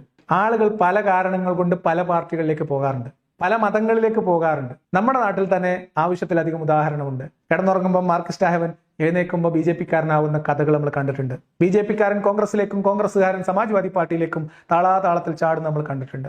ഈ അടുത്ത കാലത്ത് നമ്മുടെ ഒരു രാഷ്ട്രീയ നേതാവിന്റെ മകന് ഒരു സദാചാരം എന്ന് കേരളം വിചാരിക്കുന്ന അല്ലെങ്കിൽ ഇസ്ലാം വിചാരിക്കുന്ന ഒരു പ്രശ്നത്തിൽ അകപ്പെട്ടപ്പോ ഒരു ഇസ്ലാമിക ദഴവ കാരണവർ അദ്ദേഹത്തെ ഇസ്ലാമിലേക്ക് വിളിച്ചു. നിങ്ങൾ ഇങ്ങോട്ട് പോരി, നിങ്ങളെ പ്രശ്നത്തിന് നമുക്ക് ഇവിടെ പരിഹാരമുണ്ട് എന്ന് പറഞ്ഞാൽ നിങ്ങൾക്ക് ഓർമ്മയുണ്ടെങ്കിൽ നിങ്ങളത് മെൻഷൻ ചെയ്യുക. ആളുകളുടെ പേരൊന്നും എഴുതണ്ട, അബ്ദുള്ളയാണ് അത് വിളിച്ചതെന്നാണ് എൻ്റെ ഓർമ്മ. അപ്പം പാർട്ടി മാറാനും മതം മാറാനും ദൈവത്തിൽ വിശ്വസിക്കുന്നവർക്ക് പല കാരണങ്ങളുണ്ടാവും, ദൈവത്തിൽ വിശ്വസിക്കാത്തവർക്കും പല കാരണങ്ങളുണ്ടാവും. നേരം വെളുക്കുമ്പോൾ സുന്നി മുജാഹിദ് ആവുന്നതും മുജാഹിദ് സുന്നി ആവുന്നതും പല കാരണങ്ങൾ കൊണ്ടാണ്. അപ്പൊ പണത്തിന് വേണ്ടി മാറുന്നവരുണ്ടാവും, പ്രശസ്തിക്ക് വേണ്ടി മാറുന്നവരുണ്ടാവും, കൂടുതൽ സ്വീകാര്യത കിട്ടാൻ വേണ്ടി മാറുന്നവരുണ്ടാവും, റീച്ച് കൂട്ടാൻ വേണ്ടി മാറുന്നവരുണ്ടാവും, അല്ലെങ്കിൽ നിലവിലുള്ള സാമ്രാജ്യങ്ങൾ സംരക്ഷിക്കാൻ വേണ്ടി മാറുന്നവരുണ്ടാകും, കച്ചവടം കൊഴുപ്പിക്കാൻ വേണ്ടി മാറുന്നവരുണ്ടാകും, പിന്നെ കൂടുതൽ വ്യൂവർഷിപ്പ് കിട്ടാൻ വേണ്ടി മാറുന്നവർ, പല കാരണങ്ങൾ കൊണ്ട് ഇസ്ലാമിലേക്ക് മാറുന്നവരുണ്ടാവും. ആ കൂട്ടത്തിൽ പഠിച്ച് തലമറിഞ്ഞ് ഇസ്ലാമാണ് ശരി എന്ന് തെറ്റിദ്ധരിച്ചു പോകുന്ന പാവങ്ങളും ഉണ്ടാവും. എല്ലാത്തരം ആൾക്കാരും ഉണ്ടാവുന്നത്. പക്ഷെ ഇസ്ലാമിലേക്ക് വരുന്നവർ മാത്രം ഇതെല്ലാം പഠിച്ച് തഹസീലായിട്ട് വരുന്നവരും അല്ലാത്തവർക്കൊന്നും ജീവിതത്തിന്റെ അർത്ഥം കണ്ടെത്താൻ കഴിയാത്ത മണ്ടന്മാരും എന്ന ഈ തള്ളുണ്ടല്ലോ, ആ തള്ളാണ് പ്രശ്നം. ഇനി വേറൊരു പ്രശ്നമുണ്ട്. ഇപ്പൊ ഇസ്ലാമിലേക്ക് വരുന്നവരുടെ കഥ പറഞ്ഞു. ഇസ്ലാമിൽ നിന്ന് പുറത്തു പോകാൻ ആഗ്രഹിക്കുന്ന ആളുകളെ സംബന്ധിച്ച് ഇസ്ലാമിനോടും സംഘടിതമായ സംവിധാനങ്ങളുള്ള മറ്റൊരു പ്രസ്ഥാനത്തിലേക്കോ മറ്റൊരു മതത്തിലേക്കോ കൺവേർട്ട് ചെയ്യുകയല്ലാത്ത ഒരാളെ സംബന്ധിച്ചിടത്തോളം, ഇസ്ലാമിൽ മതവിശ്വാസം നഷ്ടപ്പെട്ട ഒരാളെ സംബന്ധിച്ചിടത്തോളം, പണവും പ്രശസ്തിയും പ്രതാപവും സമ്പത്തും കച്ചവടവും ഒക്കെയുള്ള ആളെ സംബന്ധിച്ചോളം അയാളുടെ വിശ്വാസം നഷ്ടപ്പെട്ടാൽ അത് പുറത്തു പറയാൻ കഴിയൂല കൂട്ടരെ. അതുകൊണ്ടാണ് പോസ്റ്റർ അടിക്കാത്തത്. അത് അബ്ദുള്ള ബാസിലിന് മനസ്സിലായില്ലേ? അങ്ങനെ ഒരാൾ പണവും പ്രശസ്തിയും ഒക്കെ ഉള്ള ഒരാൾ ഇസ്ലാമിലേക്ക് കടന്നു വന്നു. അയാൾക്കൊന്നും സംഭവിക്കില്ല. ഇസ്ലാമിന്റെ ആളുകൾ എല്ലാവരും തക്ബീർ വിളിച്ച് അയാളെ ഏറ്റിക്കൊണ്ട് നടക്കും. അയാളെ പാട്ടുപാടി ലോകം മുഴുവൻ ചെണ്ട കൊട്ടി നടക്കും, വീഡിയോ ചെയ്ത് തക്ബീർ വിളിച്ച് നടക്കും. അതേ സമയത്ത് ഇസ്ലാമിലുള്ള ഇതേപോലെ പണവും പ്രശസ്തിയും വിദ്യാഭ്യാസവും പ്രതാപവും സ്ഥാനമാനങ്ങളും സമ്പത്തും സൗകര്യങ്ങളൊക്കെ ഉള്ള ഒരാൾ അയാൾ ഇസ്ലാമിൽ നിന്ന് പുറത്തു പോവാണ് എന്ന് പറഞ്ഞാൽ എന്താ സംഭവിക്കാം? എന്ത് സംഭവിക്കും? കേരളത്തിന്റെ പശ്ചാത്തലത്തിൽ എന്ത് സംഭവിക്കും? ഇന്ത്യ രാജ്യത്ത് കേരളം പോലെ ഒരു സംസ്ഥാനത്ത് എന്ത് സംഭവിക്കും? കുടുംബം കോഞ്ഞാട്ടാവും, കച്ചവടം പൂട്ടും, സമ്പത്ത് നഷ്ടപ്പെടും, അധികാര സ്ഥാനങ്ങൾ തെറിക്കും. ഇന്ന് കണ്ടൊരു വാർത്തയാണ്, CPM-ന്റെ ഏതോ ഒരു പ്രതിനിധി, ഒരു പാർട്ടി പ്രവർത്തകനോ നേതാവോ ലോക്കൽ കമ്മിറ്റി അംഗമൊക്കെ ബക്രീദിനെ ബലിയെ വിമർശിച്ചുകൊണ്ട് വാട്സപ്പ് ഗ്രൂപ്പിൽ എന്തോ കമന്റ് എഴുതിയതിന്റെ പേരിൽ അദ്ദേഹത്തെ സ്ഥാനത്ത് നിന്ന് നീക്കിയ ഒരു വാർത്ത നമ്മൾ കണ്ടു. ആരെ പുറത്താക്കുന്നത്? Communist party, CPIM. അപ്പൊ അതിന്റെ ഒരു പ്രശ്നമുണ്ട്. അതുകൊണ്ട് അകത്തോട്ട് വരുന്നത് നിങ്ങൾക്ക് പോസ്റ്റർ അടിക്കാൻ പറ്റും. ഇസ്ലാം വിട്ടുപോകുന്നവർക്ക് പോസ്റ്റർ അടിക്കാനോ പെറ്റ തള്ളയോട് പറയാനോ പോലുള്ള ധൈര്യം ഉണ്ടാവില്ല. കാരണം എന്താ വെച്ചാൽ ജീവിതം കോഞ്ഞാട്ടയാക്കും ഉമ്മത്ത് എന്നുള്ളത് കൊണ്ടാണ്. നിങ്ങളിപ്പം നാട്ടിൽ കാണുന്ന ഓത്തു നിസ്കാരം ഒക്കെ ആയിട്ട് നടക്കുന്ന എത്രയോ വിശ്വാസികളായിട്ടുള്ള പ്രമാണിമാര്, പണവും പ്രശസ്തിയും സ്ഥാനവും മാനവും ഒക്കെ ഉള്ള, രാഷ്ട്രീയത്തിലും കച്ചവടത്തിലും കലയിലും സാഹിത്യത്തിലുള്ള എത്രയോ ആളുകൾക്ക് നിങ്ങൾ ഈ പറയുന്ന വിശ്വാസമൊന്നും ഇല്ലാത്തവരുണ്ട്. നമ്മളോടൊക്കെ നേരിട്ട് ബന്ധപ്പെട്ടവരും സംസാരിച്ചവരുമായിട്ടുള്ള എത്രയോ ആളുകളുണ്ട്. അവർക്കൊന്നും പറയാൻ പറ്റില്ല. അവർ പറഞ്ഞാൽ അവർ നിൽക്കുന്ന എവിടെയാണോ അവരുടെ പ്രവർത്തന മണ്ഡലം അവർക്ക് അവിടെ തുടരാൻ കഴിയാത്ത അവസ്ഥ വരും. ബഹിഷ്കരണം ഉണ്ടാവും, വിലക്കുണ്ടാകും, ജീവിക്കാൻ പറ്റാത്ത അവസ്ഥ ഉണ്ടാവും. ഇന്ത്യയിലും കേരളത്തിലായതുകൊണ്ട്. അതുകൊണ്ട് ആരെങ്കിലും അങ്ങനെ ഇസ്ലാം വിശ്വാസം നഷ്ടപ്പെട്ടാൽ, അത്യാവശ്യം കച്ചവടവും പണവും പ്രതാപവും രാഷ്ട്രീയ പാർട്ടിയുടെ നേതൃസ്ഥാനമോ പള്ളി കമ്മിറ്റിന്റെ ഇതൊക്കെ ഉണ്ടെങ്കിൽ മിണ്ടാതിരിക്കാനേ പറ്റുള്ളൂ. പോസ്റ്റ് അടിക്കാൻ പറ്റില്ല. പോസ്റ്റ് അടിച്ച പിന്നെ ജീവിക്കാൻ പറ്റില്ല. അതുകൊണ്ടാണ് കേട്ടോ. അല്ലാതെ ഏതെങ്കിലും ഒരു പോസ്റ്റർ, ഇവിടുത്തെ ഒരു ഗുസ്തിക്കാരൻ, ഏതെങ്കിലും ഒരു പോൺ സ്റ്റാർ ഇസ്ലാമിലേക്ക് വരുമ്പത്തിന് പോസ്റ്റ് അടിക്കാൻ പറ്റുന്ന പോലെ ഇവിടെ അങ്ങനെ ചെയ്യാൻ പറ്റില്ല. അതുകൊണ്ടാണ് അതിന്റെ പരിമിതി അബ്ദുള്ള ബാസിൽ നല്ലോണം മനസ്സിലാവുന്നതാണ് ഞാൻ വിചാരിക്കുന്നത്. ഇനി മനസ്സിലാവൂല എന്നുണ്ടെങ്കിൽ, വാശിയാണെങ്കിൽ അതിനു വേണ്ടി ഞാൻ ഇപ്പൊ വലിയ പണവും പ്രശസ്തിയും വലിയ സംഭവം ഒന്നല്ലാത്ത ആൾക്കാർ, സാധാരണക്കാരായിട്ടുള്ള മനുഷ്യന്മാര് ഈ കമന്റ് ബോക്സിൽ നിങ്ങളൊന്ന് എഴുതിക്കേ, വിശ്വാസം നഷ്ടപ്പെട്ടു പക്ഷെ പുറത്തു പറയാൻ നിർവാഹമില്ല. പല കാരണങ്ങൾ കൊണ്ട് പറയാൻ പറ്റില്ല. ജോലി ആയിരിക്കാം, കുടുംബമായിരിക്കാം, പ്രശ്നങ്ങൾ, നാട്ടിൽ ജീവിക്കാൻ പറ്റാത്ത അവസ്ഥയായിരിക്കാം, വിദേശ രാജ്യങ്ങളിൽ ജീവിക്കുമ്പോഴുള്ള പ്രയാസങ്ങളായിരിക്കാം, സാമ്പത്തികമായിട്ട് തകരുമെന്ന ഭയമായിരിക്കാം, കച്ചവടം പൂട്ടിക്കുമെന്ന പേടിയായിരിക്കാം. അത്തരം ഭയം കൊണ്ട് നിലവിൽ വിശ്വാസമില്ലാതെ മുസ്ലിംകളുടെ ഇടയിൽ വിശ്വാസിയെ പോലെ ജീവിക്കേണ്ടി വരുന്ന എത്രയോ മനുഷ്യർ നമ്മുടെ ലൈവ് ഇപ്പൊ കാണുന്ന ഈ 460 പേരിലുണ്ടാവും. അവരുള്ളവർ, അവരുടെ ഐഡന്റിറ്റി പുറത്താവൂല എന്ന് പേടിയില്ലാത്തവർ, അല്ലെങ്കിൽ മറ്റേതെങ്കിലും പേരിലൊക്കെയാണ് എഴുതുന്നവർ, അവർ ദയവ് ചെയ്തിട്ട് ഞാനും എന്നൊന്ന് കമന്റ് ചെയ്ത് ഇത് കാണുന്നവർക്ക് മനസ്സിലാവട്ടെ. ഇനി അത് ഇസ്ലാമിന്റെ കുറ്റമല്ല, അത് ഇസ്ലാമിന്റെ കുഴപ്പമല്ല എന്നൊന്നും പറഞ്ഞ് രക്ഷപ്പെടാൻ പറ്റൂല. അതിന് നമ്മളെടുത്ത് തെളിവുണ്ട്. നമ്മൾ നിങ്ങൾ പോലെ വെറുതെ എന്തെങ്കിലും പറഞ്ഞു വന്നതല്ല, കൃത്യമായിട്ട് തെളിവോടുകൂടി വന്നതാണ്. ഇതാണ് ബ്ലാസ്ഫമിയുടെയും അപ്പോസ്റ്റസിയുടെയും കഥ. ബ്ലാസ്ഫമി ക്രിമിനൽ കുറ്റമായിട്ട് പരിഗണിക്കുന്ന, അതിന് ശിക്ഷയുള്ള രാജ്യങ്ങളുടെ എണ്ണം 20 രാജ്യങ്ങളിൽ 18 രാജ്യങ്ങളും മിഡിൽ ഈസ്റ്റിലും നോർത്ത് ആഫ്രിക്കൻ റീജിയണിലും ഉണ്ട്. അതിൽ തന്നെ 13 രാജ്യങ്ങൾ അപ്പോസ്റ്റസി ക്രിമിനൽ കുറ്റമായിട്ട് അല്ലെങ്കിൽ നിയമവിരുദ്ധ പ്രവർത്തനമായിട്ട് പരിഗണിക്കുന്ന രാജ്യങ്ങളാണ്. 2019 ഏറ്റവും അവസാനം 2019 ബ്രൂണൈ എന്ന് പറയുന്ന ഒരു രാജ്യം ഇസ്ലാം മതം ഉപേക്ഷിക്കുന്നത് വധശിക്ഷ ലഭിക്കാവുന്ന കുറ്റമായിട്ട് പ്രഖ്യാപിക്കുന്നത്. അപ്പോസ്റ്റസി ലോ ഇനി ഇസ്ലാം എന്ന് നിങ്ങൾ ഗൂഗിൾ ചെയ്ത് കഴിഞ്ഞാൽ കിട്ടുന്ന രാജ്യങ്ങളുടെ കണക്കാണിത്. അതിനകത്ത് മതം ഉപേക്ഷിക്കുകയോ മതനിരാസം പ്രഖ്യാപിക്കുകയോ മതവിമർശനം നടത്തുകയോ മതഭരണകൂടത്തിനെതിരെ വിമർശനം ഉന്നയിക്കുകയോ ചെയ്യുന്ന കുറ്റങ്ങൾക്ക് വധശിക്ഷ ലഭിക്കുന്ന രാജ്യങ്ങളുണ്ട്, ജയിലിലടക്കപ്പെടുന്ന രാജ്യങ്ങളുണ്ട്, മറ്റേതെങ്കിലും മതങ്ങളിലേക്ക് കൺവേർട്ട് ചെയ്യുന്നത് കുറ്റകരമായിട്ട് പ്രഖ്യാപിക്കുന്ന രാജ്യങ്ങളുണ്ട്, ക്രിമിനൽ കുറ്റമായിട്ട് പരിഗണിക്കുന്ന രാജ്യങ്ങളുണ്ട്, കുടുംബത്തിന്റെയും കുട്ടികളുടെയും കസ്റ്റഡി നഷ്ടപ്പെടുകയും കുടുംബം തകർക്കുകയും ഭാര്യയുമായിട്ടുള്ള ബന്ധം വേർപ്പെടുത്തുകയും ചെയ്യുന്ന രാജ്യങ്ങൾ ഉണ്ട്. അപ്പൊ അതുകൊണ്ട് അബ്ദുള്ള അബ്ബാസിലെ ഏതെങ്കിലുമൊക്കെ ആൾക്കാർ ഇസ്ലാമിലേക്ക് ഏതോ കൊല്ലം കടന്നു വന്നത് നിങ്ങൾക്ക് 20 കൊല്ലോ 30 കൊല്ലോ ഒക്കെ പോസ്റ്റ് അടിച്ച് നടക്കാൻ പറ്റും. അതേ സമയത്ത് സമൂഹത്തിൽ സമാധാനത്തോടെ ജീവിക്കുന്ന ഒരു മനുഷ്യനെ സംബന്ധിച്ച് അത്യാവശ്യം എന്നെ പോലെയുള്ള ഇതുപോലെയുള്ള ആളുകളല്ലാതെ അധികം പേരൊന്നും അത് പരസ്യമായി രംഗത്ത് പറയില്ല, പരസ്യമായിട്ട് പ്രഖ്യാപിക്കൂല. എനിക്കൊന്നും പിന്നെ നഷ്ടപ്പെടാനൊന്നും ഇല്ലാത്തതുകൊണ്ടാണ്. എന്നെ കച്ചവടം നഷ്ടപ്പെടാനുള്ളതൊക്കെ ആ സമയത്ത് തന്നെ നഷ്ടപ്പെട്ടു പോയി. അതുകൊണ്ട് ഇനിയൊന്നും അധികം നഷ്ടപ്പെടാനില്ല ജീവനല്ലാതെ. അതിൽ പറ്റാവുന്നതൊക്കെ ചെയ്തിട്ടുണ്ട്. അതിന്റെ ഇരയാണ് ഞാനും. അതുകൊണ്ട് അതൊന്നും പറഞ്ഞ് നടക്കുന്ന പരിപാടിയില്ല. അത് ഇസ്ലാമാണ്, നമ്മൾ മനസ്സിലാക്കുക, അത്രയുള്ളൂ. ഇസ്ലാം ഇങ്ങനെയൊക്കെയാണ്, എന്നിട്ട് അത് നമ്മൾ നാട്ടുകാർക്ക് പറഞ്ഞു കൊടുക്കുക. ഇത് മാത്രമാണ് നമ്മൾ ചെയ്യുന്ന പരിപാടി. അപ്പൊ എന്താ ചെയ്യുന്നത്? ഇത് മുഴുവൻ തട്ടിപ്പും തരികിടയുമായിട്ട് ആളുകളെ പറ്റിക്കുന്ന ഏർപ്പാടാണ് അബ്ദുള്ള ബാസിൽ ഇത്രയും നേരം ഇവിടെ ചെയ്തത്. ഇനി അബ്ദുള്ള ബാസിൽ നേരത്തെ പറഞ്ഞതുപോലെ കൺവേർട്ട് ചെയ്യപ്പെടുന്നവരുണ്ട് കേട്ടോ, തീരെ ഇല്ല എന്നല്ലല്ലോ. ഇനി അടുത്ത അബ്ദുള്ള ബാസിന്റെ തട്ടിപ്പ് എന്താന്ന് വെച്ചാൽ, ഇങ്ങനെ ഇസ്ലാമിലേക്ക് കടന്നു വരുന്നവരൊക്കെ ഇസ്ലാമിന്റെ അന്തസത്ത അത് മനസ്സിലാക്കിക്കൊണ്ട്, അതിന്റെ ശരി എന്താണെന്ന് മനസ്സിലാക്കിക്കൊണ്ട്, ജീവിതത്തിന്റെ അർത്ഥം മനസ്സിലാക്കി കൺവേർട്ട് ചെയ്യുന്നവരാണ് എന്നാണ്. അതായത് കൺവേർട്ട് ചെയ്യുന്നതിലൂടെയാണ് ഇസ്ലാം വളരുന്നത് എന്ന നുണ പൊളിഞ്ഞു. ഇനി ആകെ കൺവേർട്ട് ചെയ്യുന്ന ആളുകൾ എന്തുകൊണ്ട് കൺവേർട്ട് ചെയ്യുന്നു എന്നതിനെ കുറിച്ചും അദ്ദേഹം ഒരു തരികിടയും തള്ളും നടത്തുന്നുണ്ട്. അതുകൂടി നമുക്കൊന്ന് കേട്ടിട്ട് ഇന്നത്തേക്ക് അവസാനിപ്പിക്കാം. നമ്മൾ നടത്തിയിട്ടുള്ള ഒരു പഠനം, പ്യൂർ റിസർച്ച് നടത്തിയിട്ടുള്ള ഒരു പഠനം, അതിൽ ആളുകൾ എന്തുകൊണ്ട് ഇസ്ലാമിലേക്ക് കടന്നു വരുന്നു എന്നതിന്റെ ഏറ്റവും പ്രധാനപ്പെട്ട കാരണമായി നമുക്ക് കാണാൻ സാധിക്കുന്നത്, അവർ ഫൈൻഡ് മോർ മീനിങ് ഇൻ ഇസ്ലാം, ജീവിതത്തിന്റെ അർത്ഥം അവർ ഇസ്ലാമിൽ കണ്ടെത്തുന്നു എന്നാണ്. 24% ആളുകൾ എന്ന് വെച്ചാൽ 4 ആളുകൾ കടന്നു വരുന്നുണ്ടെങ്കിൽ അതിൽ ഒരു വ്യക്തി അവർ ഇസ്ലാമിൽ അർത്ഥം കണ്ടെത്തിക്കൊണ്ടുവരുന്നവരാണ്. അതുപോലെ തന്നെ 21% റിലീജിയസ് ടെക്സ്റ്റ് ആൻഡ് സ്റ്റഡീഡ് ഇസ്ലാം, ഇസ്ലാമിന്റെ ടെക്സ്റ്റുകൾ ഖുർആനും ഹദീസുകളും വായിച്ചുകൊണ്ട് കടന്നു വരുന്നവരാണ്. ഇങ്ങനെ ഇസ്ലാമിനെ കുറിച്ച് പഠിച്ചുകൊണ്ട്, ഇസ്ലാം ജീവിതത്തിന്റെ അർത്ഥം പഠിപ്പിക്കുന്നു എന്നുള്ള ആ യാഥാർത്ഥ്യം മനസ്സിലാക്കിക്കൊണ്ട്, ജീവിതത്തിന്റെ അർത്ഥം മനസ്സിലാക്കിക്കൊണ്ട് ഇസ്ലാമിലേക്ക് കടന്നു വരുന്നവരാണ്.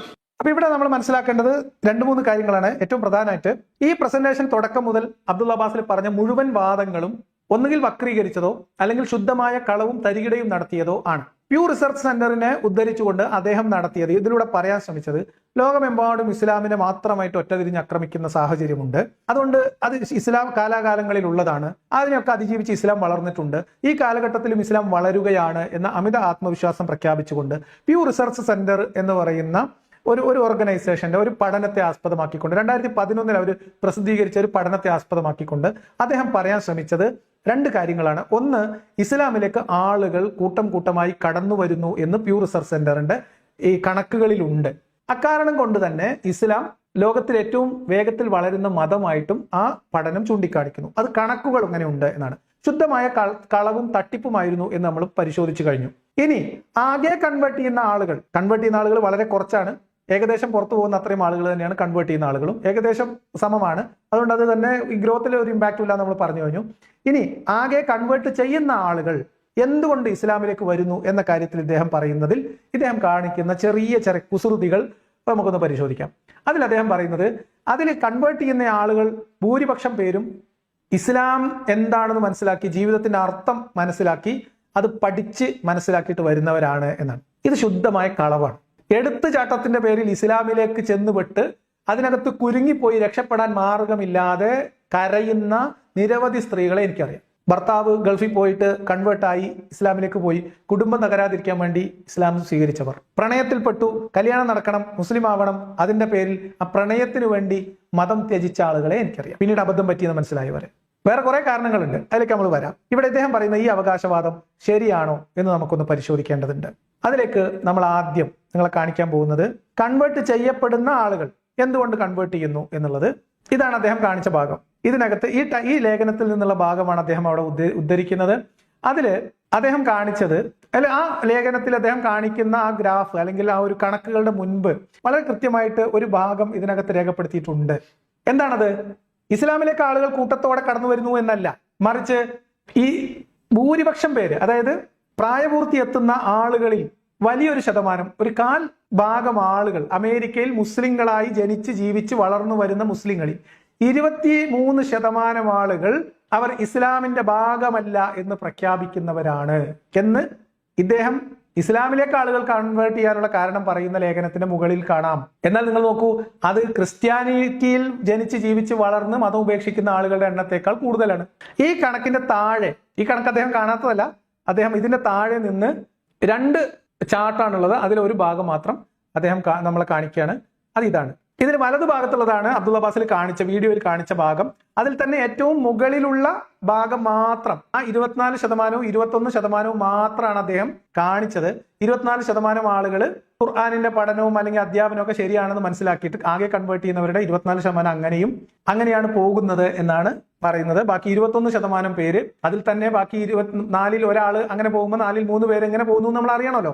അതുകൊണ്ട് 21% പേര് ഇസ്ലാമിന്റെ ടെക്സ്റ്റും കാര്യങ്ങളും പഠിച്ചിട്ട് പോകുന്നു എന്ന് വെച്ചാൽ ബാക്കിയുള്ള ആളുകൾ നിങ്ങൾ നോക്കൂ, wanted to being to a community, ഒരു കമ്മ്യൂണിറ്റിയുടെ ഭാഗമാകണം എന്ന് ആഗ്രഹിച്ചു പോകുന്നവർ, ഒരു കെട്ടുറപ്പുള്ള ഒരു സമൂഹം എന്ന രീതിയിൽ ഒരു ഉമ്മത്ത് അതിന്റെ ഭാഗമായി നിൽക്കുന്നതിന്റെ സുഖം അനുഭവിക്കാൻ പോകുന്നവർ 10%, കല്യാണവും അല്ലെങ്കിൽ ഏതെങ്കിലും റിലേഷൻഷിപ്പുമായി ബന്ധപ്പെട്ട് പോകുന്നവർ 9%, ഏതെങ്കിലും ഒരു ദഅവ പ്രവർത്തകന്റെ കെണിയിൽ കുടുങ്ങി പോകുന്നവർ 9%, കുടുംബപരമായ കാരണങ്ങളാൽ പോകുന്നവർ 8%.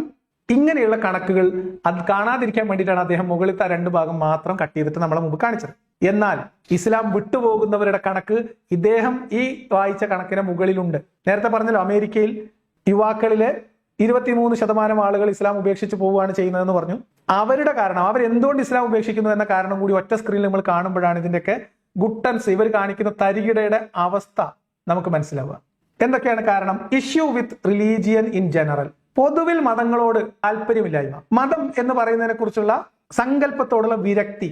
അതുകൊണ്ട് ഇസ്ലാം വിടുന്നവർ ആളുകളുടെ എണ്ണം എത്ര ശതമാനമാണ് നിങ്ങൾ നോക്കിയേ? 25%. Issues with Islam in particular ഞാൻ വായിച്ചിട്ട് അതിൽ എഴുതിയിട്ടില്ല, ഞാൻ അത് പറയണ്ട. ഇസ്ലാമുമായി ബന്ധപ്പെട്ട പ്രശ്നങ്ങൾ കാരണം ഇസ്ലാം ഉപേക്ഷിക്കുന്നവരുടെ ശതമാനം എന്ന് പറയുന്നത് 19%. അതിലെന്തൊക്കെ വരും?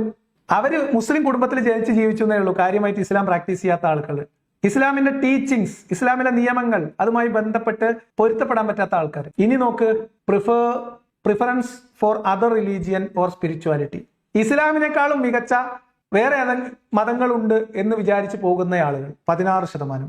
പേഴ്സണൽ ഗ്രോത്ത് നോക്കി പോകുന്ന ആളുകൾ 14%. ഈ പേഴ്സണൽ ഗ്രോത്ത് നോക്കി പോകുക എന്ന് പറഞ്ഞാൽ എന്താണ്?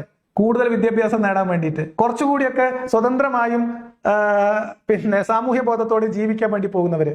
ഈ പറയപ്പെടുന്ന മൊത്തം കണക്കും ഇതൊക്കെ ഇസ്ലാമിന്റെ ചെള്ളക്ക് കൊട്ടി പോകുന്നവരാണ്. ഇസ്ലാമിൽ നിന്ന് പുറത്തു പോകുന്നവരുടെ ശതമാനക്കണക്ക് വിശദീകരിച്ചതിലെ 60%-ലധികം പേരും 30%, 50%, 70%, 74% ആളുകളും ഇസ്ലാമിൽ നിന്ന് പുറത്തു പോകുന്ന മനുഷ്യന്മാരിൽ 74% ആൾക്കാരും ഇസ്ലാം എന്ന് പറയുന്നത് മനുഷ്യന്മാർക്ക് ഉപകാരമില്ലാത്ത സാധനമാണ് എന്ന് തിരിച്ചറിഞ്ഞു പോകുന്നവരാണ്. അപ്പോഴാണ് 24% ആൾക്കാർ ഇസ്ലാമിന്റെ അർത്ഥം തേടിയിട്ട് ഇസ്ലാമിലേക്ക് വരുന്നു എന്ന കണക്കുമായിട്ട് അബ്ദുള്ള ബാസിൽ വരുന്നത്. എന്ന് മാത്രമല്ല, അതേ കണക്ക് അബ്ദുള്ള ബാസിൽ ഇട്ട പേജിന്റെ തൊട്ടു മുകളിലായിക്കൊണ്ട് അമേരിക്കയിലെ പ്രത്യേകമായിട്ടുള്ള കണക്കാണ് അവൾ പറയുന്നത് കേട്ടോ. അമേരിക്കയിൽ മുസ്ലിങ്ങളായി ജനിച്ചു വളർന്ന ആളുകളിൽ 23% ആളുകൾ മതം വിടുന്നു എന്ന കണക്കും അതിലുണ്ട്. നിങ്ങൾ പറയൂ, ഈ വിമർശനങ്ങൾക്കിടയിൽ ഇസ്ലാം എവിടെ വളരുന്നു എന്നാ, എങ്ങനെ വളരുന്നു എന്നാ? ഇതാണ് ഇവരുടെ ഡയലോഗ് ആയാലും, ഇവരുടെ അൺമാസ്കിംഗ് എത്തീസം ആയാലും, ഇവരുടെ ഇസ്ലാമിക ന്യായീകരണമായാലും, ഇവരുടെ ഇസ്ലാം വിമർശകർക്കുള്ള മറുപടി ആയാലും എല്ലാത്തിന്റെയും കഥ ഏകദേശം ഇതാണ്. ഇങ്ങനെ അവിടുന്ന് ഇവിടുന്ന് പൊട്ടും പൊടിയും എടുത്തുകൊണ്ടുവന്ന് ആളുകളെ കബളിപ്പിച്ച്, വസ്തുതകളെ മറച്ചു വെച്ച്, വസ്തുതകളെ വളച്ചൊടിച്ച്, ഇല്ലാ കഥകൾ ഉള്ളതിന്റെ കൂടെ അറ്റാച്ച് ചെയ്ത് വെച്ച്, പ്യൂ റിസർച്ച് സെന്ററിന്റെ ചിറകിലേറി ലോകത്തിലേക്ക് ഏറ്റവും വേഗത്തിൽ വളരുന്ന ഇസ്ലാമാണ് എന്ന് പറയുന്ന കൂട്ടത്തിൽ ആ വളർച്ചയുടെ കാരണം കൺവേർഷൻ ആണ് എന്നും വിമർശിക്കും തോറും വളരുകയാണ് ഇസ്ലാം ചെയ്യുന്നത് എന്നുള്ള തള്ളും തരികിടയുമാണ് ഡയലോഗ് 8.0 അബ്ദുള്ള ബാസിൽ അവതരിപ്പിച്ച വിഷയത്തിന്റെ ആകെത്തുക. ഇനി മറുപടി കിട്ടിയില്ല എന്നും പറഞ്ഞ് ഓടി നടക്കണ്ട, അക്ഷരത്തെറ്റും പെശകും പരിശോധിച്ച് നടക്കണ്ട. ഈ പറഞ്ഞ കാര്യങ്ങളിൽ അബ്ദുള്ള ബാസിലിനോട് ചോദിക്കുന്ന 2-3 ചോദ്യങ്ങളുണ്ട്. ഒന്നാമത്തെ ചോദ്യം, ഇസ്ലാമിനെതിരെ വിമർശനങ്ങൾ ഉന്നയിക്കപ്പെടുന്നു, അല്ലെങ്കിൽ ഇസ്ലാമിനെതിരെയുള്ള ആക്ഷേപങ്ങളും വിമർശനങ്ങൾക്ക് മാത്രമായിട്ട് മാധ്യമങ്ങളും സോഷ്യൽ മീഡിയ ഹാൻഡിലുകളും ഉണ്ട് എന്ന് പറയുമ്പോൾ, ഇസ്ലാമിന് വേണ്ടി മാത്രം, ഇസ്ലാം വിരുദ്ധരെ എതിർക്കാനും അവരെ പൊളിക്കാനും വേണ്ടി, അവരെ അവർക്കെതിരെ പരദൂഷണം പറയാനും നുണ പറയാനും വേണ്ടി, ഒരു തെളിവില്ലാത്ത ആക്ഷേപങ്ങൾ ഉന്നയിക്കാൻ വേണ്ടി, മറ്റുള്ള മതങ്ങളെ ആക്ഷേപിക്കാനും അതൊന്നും ശരിയല്ല, ഇതിലേക്ക് വരണം, ഇതിൽ വന്നാലേ നിങ്ങളെ ജീവിതം ശരിയാവുള്ളൂ എന്ന് പ്രസംഗിക്കാനും വേണ്ടി, ദഅവത്ത് നടത്താൻ വേണ്ടി, ഇസ്ലാമിക അധ്യാപനം നടത്താൻ വേണ്ടി മാത്രം പ്രവർത്തിക്കുന്ന എത്ര ചാനലുകളുണ്ട്. ഇതൊരു കമ്പാരിസൺ വെച്ചിട്ട് അതിന്റെ ഒരു പെർസെന്റേജ് എത്രയാണ് എന്ന് പറയാൻ താങ്കൾ തയ്യാറാവണം.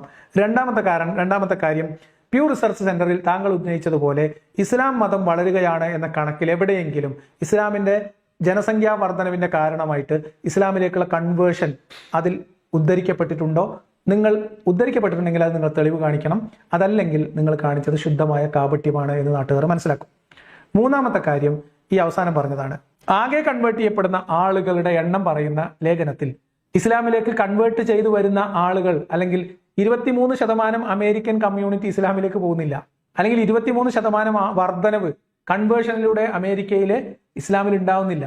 പക്ഷേ 23% മുസ്ലിം യുവത അമേരിക്കയിൽ ഇസ്ലാം ഉപേക്ഷിക്കുന്നു എന്ന കണക്ക് നിങ്ങൾ വായിച്ച അതേ ലേഖനത്തിൽ മുകളിലുണ്ട്.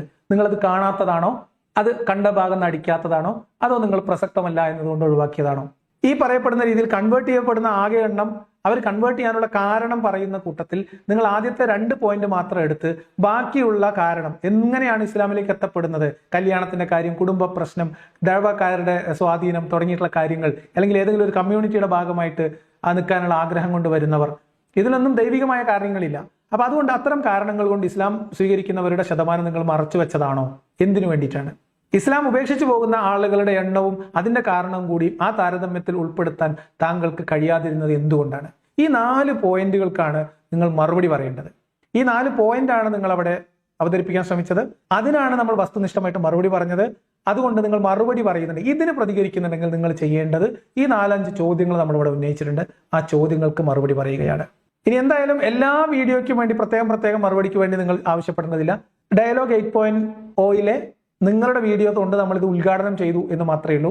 വിസ്ഡം ഗ്രൂപ്പിന്റെ ഡയലോഗിലെ പ്രസക്തമായ വീഡിയോകൾ ഓരോന്ന് പരിശോധിച്ച് അത് സമയം പോലെ മറുപടി തരും. ഒരു വീഡിയോയും ഇസ്ലാമുമായി ബന്ധപ്പെട്ട് നിങ്ങൾ നടത്തിയിട്ടുള്ള അവകാശവാദങ്ങളും വിമർശകർക്ക് കൊടുത്തുള്ള മറുപടികൾക്കുള്ള പ്രതികരണവും തീർച്ചയായിട്ടും ഒന്നും വിടാതെ നിങ്ങൾക്ക് കിട്ടും. ചിലപ്പോൾ സമയമെടുക്കും, കാരണം എനിക്ക് വേറെയും ഏർപ്പാടുകളുണ്ട്. എനിക്ക് സംവിധാനങ്ങളിലെ ഞാൻ ഒറ്റക്കാണ്. അപ്പൊ അതിൻ്റെയൊക്കെ കുറെ പരിമിതികളുണ്ട്. ആ പരിമിതികൾക്കകത്ത് നിന്നുകൊണ്ട് തീർച്ചയായിട്ടും മറുപടി ഉണ്ടാവും. പിന്നെ ചിലപ്പോൾ സമയം എടുക്കും, കാരണം നിങ്ങൾ തന്നെ അറിയാലോ, ഒരാൾ ഇരുന്ന് നുണ പറയാൻ എത്ര സമയം മതി? അതിപ്പോ ഇങ്ങനെ എത്ര സമയത്തെ അധ്വാനാണ്. ഇന്ന് ഞായറാഴ്ച കൊണ്ട് വീട്ടിൽ ഫ്രീ ആയിട്ട് ഇരുന്നത് കൊണ്ടാണ് എനിക്കിന്നത് ഇങ്ങനെ ചെയ്യാൻ പറ്റിയത്. വേറെ ഒരാളുടെ സഹായമൊന്നുമില്ല. അപ്പൊ അതുകൊണ്ട് അതൊക്കെ മനസ്സിലാക്കുക. മറുപടികൾ ഉണ്ടാവും. മറുപടി പറയുമ്പോൾ ക്രിസ്റ്റൽ ക്ലിയർ ആയിട്ട് പോയിന്റ് വൈസ് മറുപടി പറയാം. വെറുതെ കൂടിയിരുന്ന് പരദൂഷണം പറയിക്കുന്നതൊക്കെ പഴഞ്ചൻ ഏർപ്പാടാണ്. അതൊന്നും വിലപ്പോവില്ല എന്ന് മാത്രം പറയുന്നു. ഇനി നിങ്ങൾ പറഞ്ഞ പരദൂഷണത്തിനുള്ള മറുപടിയും സമയം പോലെ നിങ്ങൾക്ക് കിട്ടും. ഒന്നും നിങ്ങൾ ഡെപ്പോസിറ്റ് ചെയ്തൊന്നും പലിശ കിട്ടാതെ നഷ്ടപ്പെട്ടു പോകുന്ന പ്രശ്നം ഉദിക്കുന്നില്ല. അബ്ദുള്ള അബ്ബാസിലെ നവദായി എന്ന എന്താ പറയാ നിയോ ദാഴികളായിട്ട് രംഗപ്രവേശം ചെയ്തിട്ട് കള്ളവും കാപട്യവും തള്ളും കൊണ്ട് ഇസ്ലാം വിമർശകരൊക്കെ പ്രശ്നക്കാരാണ് എന്ന് ചിത്രീകരിക്കാനും ഇസ്ലാം എന്തോ ചക്കരക്കട്ടിയാണ് എന്ന് സമർത്ഥിക്കാനൊക്കെ നിങ്ങൾ ശ്രമിക്കുമ്പോൾ മറുപടി തറയാൻ നമ്മൾ ഇവിടെയൊക്കെ ഉണ്ട്. നമ്മൾ ഇതിനു മുമ്പ് ഇഷ്ടംപോലെ മറുപടി പറഞ്ഞിട്ടുണ്ട്. ആ മറുപടിയിലൊന്നും നിങ്ങൾ തൊട്ട് ഉപ്പ് നോക്കിയിട്ടില്ല. ഈ മറുപടിയിൽ നിങ്ങൾ തൊട്ട് ഉപ്പ് നോക്കുകയാണെങ്കിൽ ചോദ്യങ്ങൾ എണ്ണി ചോദിച്ചിട്ടുണ്ട്. ഉത്തരം കൃത്യമായിട്ട് വരണം. വെറുതെ എന്തെങ്കിലും വള എന്ന് പറയാൻ വേണ്ടി 3-4 ആളെയും കൂട്ടിയിട്ട് ആ മൂലയിൽ കുത്തിയിരിക്കരുത് എന്നാണ് അവിടെ പറയാനുള്ളത്. അതുകൊണ്ട് ഇത്തരം വീഡിയോകൾ ഇനിയും പ്രതീക്ഷിക്കാം. നിങ്ങൾ നടത്തിയിട്ടുള്ള ഒരു ഡയലോഗും, നിങ്ങൾ നടത്തിയിട്ടുള്ള ഒരു ന്യായീകരണവും, നിങ്ങൾ നടത്തിയിട്ടുള്ള ഒരു മറുപടിയും, വിമർശകരെ പൊളിച്ചെടുക്കുന്ന ഒരു ഏർപ്പാടും നിങ്ങൾക്ക് ഫലമില്ലാതെ പോകില്ല. അതൊക്കെ കൃത്യമായിട്ട് ഇസ്ലാമിന്റെ പെടലിയിൽ വന്ന് വീഴും. ഒരു പ്രശ്നമില്ല. അത് നമുക്ക് ആരോഗ്യ പ്രശ്നങ്ങളൊന്നും ഇല്ലാതിരുന്നാൽ സമയം കിട്ടുന്നതിനനുസരിച്ച് എല്ലാ സാധനങ്ങളും കിട്ടും. അപ്പൊ അതുകൊണ്ട് ഇത് കേട്ടിട്ട്, ഈ വീഡിയോ കണ്ടിട്ട് അബ്ദുള്ള അബ്ബാസിലാണോ തരികിടയും കളവും നടത്തുന്നത്, അതല്ല ഇസ്ലാമിനെ വിമർശിക്കുന്നവരാണോ എന്ന് ബോധ്യപ്പെട്ടവർ സത്യസന്ധമായി മാത്രം കമന്റ് ബോക്സിൽ അത് നിങ്ങളുടെ അഭിപ്രായം രേഖപ്പെടുത്തുക. ഈ കമന്റുകൾ അബ്ദുള്ള അബ്ബാസിന് വേണ്ടിയിട്ടല്ല, അതെനിക്ക് പരിഗണിക്കാൻ വേണ്ടിയിട്ടാണ്. അബ്ദുള്ള അബ്ബാസിൽ ചെയ്യേണ്ടത്, ഇതിൽ ചോദ്യങ്ങൾ കൃത്യമായിട്ട് അവതരിപ്പിക്കപ്പെട്ടിട്ടുണ്ട്, ചോദ്യങ്ങൾ കൃത്യമായി ഉന്നയിക്കപ്പെട്ടിട്ടുണ്ട്. ആ ചോദ്യങ്ങൾക്കുള്ള മറുപടി കൃത്യമായും വ്യക്തമായിട്ടുണ്ടെങ്കിൽ പറയുക. അല്ലാതെ മറുപടി കിട്ടിയില്ല. മറുപടികൾ കിട്ടുന്നത് കാണാത്തതുപോലെ ഉറക്കം നടിച്ച് മാറിക്കിടന്നിട്ട് പിന്നെ മറുപടി കിട്ടിയില്ല എന്ന് പറഞ്ഞ് നിലവിളിക്കുന്നതൊന്നും മാന്യതയല്ല എന്നാണ് എനിക്ക് അബ്ദുള്ള അബ്ബാസിനോട് പറയാനുള്ളത്. അപ്പൊ അതുകൊണ്ട് ഇന്ന് ഈ ഉദ്ഘാടന പരിപാടി നമ്മളിവിടെ അവസാനിപ്പിക്കുകയാണ്.